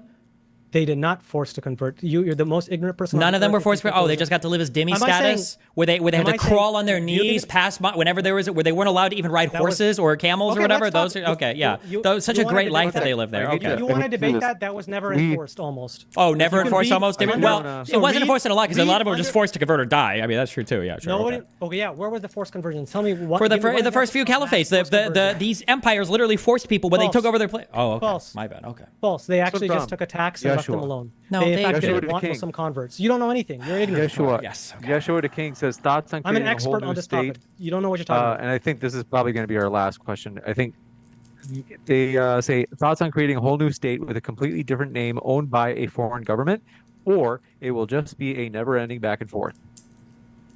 It's a ridiculous statement. Arabs and Jews can live together just like any other two peoples on earth. Arabs and There's a Jews, lot of true. animosity. There's a lot of animosity between them. And the Jews have shown us And, it's possible because the only time when both Arabs and Jews have been able to visit their holy sites, like the Temple Mount, has been when Jews have controlled it. So thank you, Jews, for That's showing us completely- that Arabs and Jews can live together, not as second classes, not as dhimmi Arabs- citizens. You know, when Arabs and Haratz Jews or have when lived- Bet Salem So, by the or way, when dhimmi Amnesty status International was has to do their already analysis on, abolished with the oh, Ottoman well, is Empire. there an actual apartheid? They don't have to engage in 50 different discriminatory laws. In an Arab status state, they can just say, oh, was dhimmi, they're already actually abolished. literally second-class citizens. Okay, so I need to respond to that because this is a very last-minute point that he's putting in. So the Ottoman Empire had already abolished dhimmi status and given full equal rights to Ottoman citizens, all of them, including Jews. That's not So again, I know true. that- Part of is the 100% initial true. land It's called the purchases Tanzimat in the Reform. early It was called 1900s. the That's great. That's great. And in They the early literally 1900s, why did Jewish people have to lie and hide about the land they were buying? Because Jews Because weren't even they- allowed to because- purchase. Jews the weren't allowed to Ottoman purchase Empire- land in some parts of the Ottoman No, Empire. the Ottoman Empire said you can settle anywhere that you want, but don't just settle in Palestine and try to make your state there. That's the reason. So they said you're welcome as Ottoman citizens anywhere, but we don't want you to create another state. I wonder why they would say No, that. it wasn't about creating another It's like- state. It was to sail Yeah, to yeah, all you Jewish are- people you're was wrong. banned in the Ottoman And- Empire. okay, I think probably like so, 18. Wait, the second point I want to make Yeah. is not only was there constitutional reforms in Ottoman I think we Ottoman era, just do but a there was really also the pithy one, Syrian Javad. Constitution of 1920, which extended equal rights and disestablished Islam, by the way, and said we want a secular liberal democracy. There's a great book on it by a scholar called How the West Stole Democracy in the Middle East that you should read on that. I have it here somewhere. This one coming in from, I hate to do this, but sorry, folks. If you happen to ask a question, I do want to get the guys out of here on time. Destiny said, and I know it is late, so I don't blame. It's already 11 p.m. over there. Folks, shoot me an email at moderndebate@gmail.com. Sorry about that if your question was not read. moderndebate@gmail.com. And, folks, want to let you know, I have just pinned it in the live chat. Tomorrow, Destiny versus Tiger King. This is no joke. It's happening. That's pinned in the live chat. You don't want to miss it. I want to say a huge thank you to our guests. They're linked in the description. Folks, huge. Check out their own primary, you could say, sources. They're straight from the horse's mouth. Even if you disagree, at least you know what you're disagreeing with by checking out their content. So with that, I want to say thank you very much, gentlemen. We'll let you guys Thank go you. for the night. And thank you, Destiny. Thank you very much for the conversation. Yeah, thank you. Thank you, gentlemen. And Holy fucking AIDS. Okay. I love you. I need to sleep. It was if I saw the History Speaks name, that should just be an auto dodge. There's when somebody just wants to give a quote, I don't know how many other times. I mean, you've either watched me like go through the history of this or you haven't. You can't argue like entire historical events through the lens of a single quote. That's the first huge red flag. So like when we say something like the Jews accepted the partition plan of 47 and you go, well, in 1934, here's a quote from McGarrett, like one where the years are important, right? You're moving in like 3 to 5 year periods where a lot of stuff is changing, especially from 1920 to 1947. So a lot of stuff changing this area. So when people start citing quotes from like the 20s or the 30s to justify something happened in the 40s, you're already on like very unstable ground. Number one. Number two, your second huge issue is I don't understand how he was not just getting like minor quotes wrong, but hopping around a lot in time. Like, why would we talk about the invasion into Lebanon in 81 or 82 or whatever when talking about like the events going on in the 40s as well? Like, we're jumping through like decades of time here. And then also the idea that whether or not somebody said they wanted to do a thing or not, which is like people want to do all sorts of things. People have aspirations to do all sorts of things. You can find quotes from leaders saying all sorts of things. But you would never quote these as an example of like, oh, so a war started in 67 and the Jews said at like 52 that they wanted to go to war. Therefore, they started it. Yeah, they wanted war, at least a particular leader did, but it's a democracy. There's a lot of different moving parts, and there are a lot of different things that are possible at any particular point in time. Like, in order to speak intelligently about a particular event going on, we have to consider all of these particular factors. And nobody, I refuse to believe it. No, hold on. Not I refuse to believe it. I've spoken to enough educated people now that I know no educated person in history would ever tell you that an entire event and the culmination of an event, especially as grand as a war, especially as grand as a multi-party war, can be summarized by like a single quotation. It's just such an unbelievable, it's such an insane way to approach, I would say to approach history, but the guy's not a historian or anything, I guess. Like, holy shit. Yeah, Jesus. But I mean, like, this is like all of these are all these types of debates, I guess. Yeah. My God.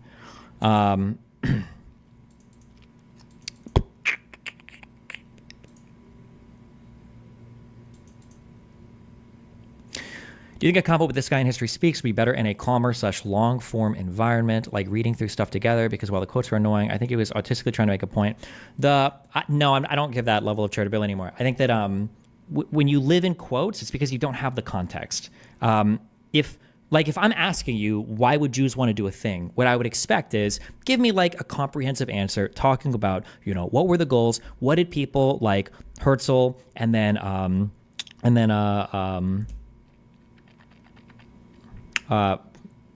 my God, I'm forgetting the guy's name. Weizmann?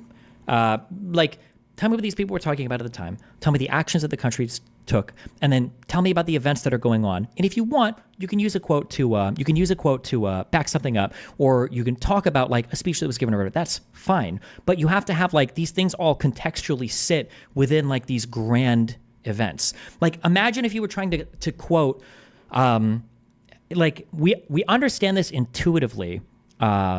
We understand this intuitively when it comes to the modern day, for instance, right? Like, let's say, for instance, we were to go 50 years into the future. Let's say the year is 2070, okay? And let's say somebody says, I want to learn about the economy of the United States in 2025. And you go, oh, okay, well, what about the economy? And somebody says, oh, well, in 2025, I know that the economy was massively bolstered, and the only reason it was booming was because of Donald Trump. And I'm like, well, what do you mean? Why would you say that? And I was like, well, look, I've got this quote from Donald Trump where he says that like the economy is only doing well because the stock market is going up because people think I'm going to get elected. And it's like, well, yeah, of course a leader would say a thing, but you need more. We need way more than just one quote from a guy to show like what is happening, right? Like, that quote would sit in a context. And the saddest thing, I think the saddest thing is that, the most frustrating thing is, I wouldn't even necessarily disagree with a lot of points that he's making. He just can't contextualize them, and then it's also one-sided. So like, for instance, in 67, that's the 6-Day War is a common talking point. In 67, I don't think Egypt wanted to go to war with Israel. I don't think Nasser wanted to go with Israel. He had just massively overcommitted so many troops. What was it?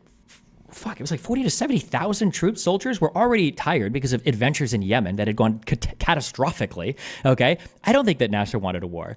But just because we have one quote from Yaban. Fuck, I'm forgetting the names. It's been a long time I've dove into this. Just because we have a quote from like the Israeli foreign minister, just because we have a quote from a guy saying that, or from Moshe Dayan or whoever the fuck, saying like, oh, I don't think they wanted to fight us or whatever.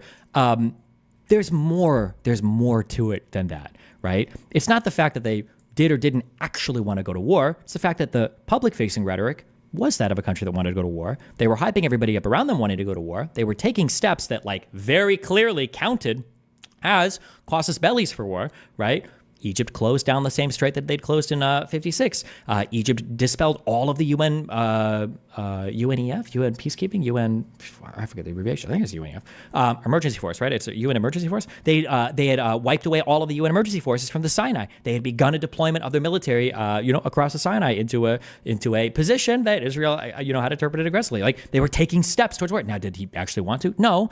But because they had run the gamut so much with their lips, right? Because he'd spoken so much, and because word on the Arab street was that Nasser was weak or the king of Jordan was weak because these people were not really taking big steps. Whatever. There's so much context to all of this. This is the only thing I want to say. Okay, leave me with this. Okay, I hate that. I hate having these debates now because people are left with so many dumb ideas. This is all I will say. Okay, let me summarize my understanding of the last 100 or so years of history. Okay, Jewish people. Here's my broad understandings. You can go and argue and whatever or do whatever you want with this. Okay, Jewish people probably thought that they could go to the Levant, they could go to the Palestinian area, okay? They probably thought that they could go here and buy land and kind of shuffle the Arabs there around and it would be okay without any major conflict, without any major war. And they were probably willing to live with a decent chunk of them. Although the land that they bought, they wanted to work it. It was the Jewish conquest of labor, okay? So that's the first part, okay? Jews probably thought that they could do it with less trouble than would have been there, okay? But as time goes on, especially through the 20s, you've got a few massacres, especially up through the 30s when the Arabs are starting to get really mad because there's a lot of Jews coming in. And then once you hit 40 to 45, you've got Jews that are now doing terrorisms against the Brits because the Brits are mad and they tell Jews to stop immigrating there because everybody's fighting and everybody's getting pissed off at all the people fighting down here, right? Once you hit 48, 47, 48, yeah, the Jews are like, okay, well, fuck us. The Arabs don't want us here. The Brits aren't helping us anymore. Nobody on the planet is helping us. Well, fuck it. Then we're just going to fucking fight. We're going to see how much we can get. And at that point, yeah, the Jews are fully all in, committed to doing whatever the fuck they can to defend their territory, right? And not only that, they do have grander plans. They want to, obviously. Same thing with the Arabs, right? Everybody wants to. The Arabs dreamed of creating the pan-Arab state, and they probably wanted to extend back into Europe and everything they get to. Everybody has these grand plans. But the Jews were always constrained by what was possible. The issue is that the Arabs were always willing to give them the excuse or the pretext for fighting. And there were times when Israel tried to bait at it a little bit. They absolutely did with some of the retaliatory attacks, definitely towards Syria in the mid-60s, and maybe even earlier on towards Egypt, maybe towards Jordan as well. I think that's where Arafat became popular. I think Arafat's popularity was, what was that big fight? Was it in 64? I feel like it was after the 6-Day War, but it might have been before. There was a huge reprisal that Israel tried to do into the territory of Jordan, and Arafat and his people won, really with the Jordanian army helping, but then they decided to give all the credit to Arafat, and then the PLO starts to grow out of this and everything. But I'm running through too much of this. Israel always wanted an excuse to expand. Arabs always gave them the excuse, okay? There are no truly innocent parties here. That's all I'm trying to say. When I debate with people like this, don't come away thinking that my position is that the Israelis never wanted to expand their territory or that Israel never did no wrong. They did plenty of terrorisms, okay? Deir Yazzin's not even the worst example, right? The Sabrilla and Satir, whatever the fuck, massacre that happened in Lebanon is a way worse example. Or the shooting of people that were just trying to walk back to their homes in 48, 49 are really tragic examples, I think. Israel definitely hasn't conducted itself the best. And today, Israel's fucking all their shit up, okay? And if Israel fucks up as a country and dies now, it's their fault for being so arrogant to assume that they couldn't do anything with Palestinians as well. But also, the Arabs always wanted to fight too. Obviously, they don't want the fucking Jews here, and that's reasonable. I can understand why, but don't pretend that the Arabs are super happy anyway. But regardless, listen, it's a rich history. There's a ton of shit that you can look into if you want. Just don't ever assume a guy that throws one quote at you never knows anything, okay? Because history doesn't evolve in quotes. It never works that way, ever. You wouldn't accept it today. Maybe if you're conservative, you would. You shouldn't accept it historically. Don't live in quotes, number one. Don't live in quotes. That's it. That's the most important thing. Number two, if somebody has to remind you over and over again about a book they read or how educated they are, then they're probably not. They probably haven't read the book, and they're probably not educated. Because if you were, then you would just summarize the information that you read and then deliver it in a coherent, intelligent manner. We don't need to spam quotes from books. Just tell me what you understand about a particular thing. But holy shit. Okay. I love y'all. Be careful. Stay safe. What's with the iron wall skepticism? I couldn't understand what he's trying to say. Oh, sorry. I don't know if Finkelstein originated this talking about or somebody else, but there's a scholar, there's a researcher guy called Pistol, Pistol, I think. Him and one other guy I think we're trying to sell a different type of security system at Israel. Some other sort of response to Aaron Wall. They published a kind of dumb study. I think Bellingcat goes through this. I think it was Bellingcat. They posted a study saying, oh, well, we think the Iron Wall is only like 20% effective. And Finkelstein brings this up in his Gaza book, and I think he brings it up in other books later on. But Finkelstein brings this point up that the Iron Wall is like 10 or 20% effective, and it's just a bullshit talking point from Israel to make themselves seem cooler than they actually are, but they aren't. It's fucking retarded, but yeah, there you go. Okay, be careful. Love you. Bye.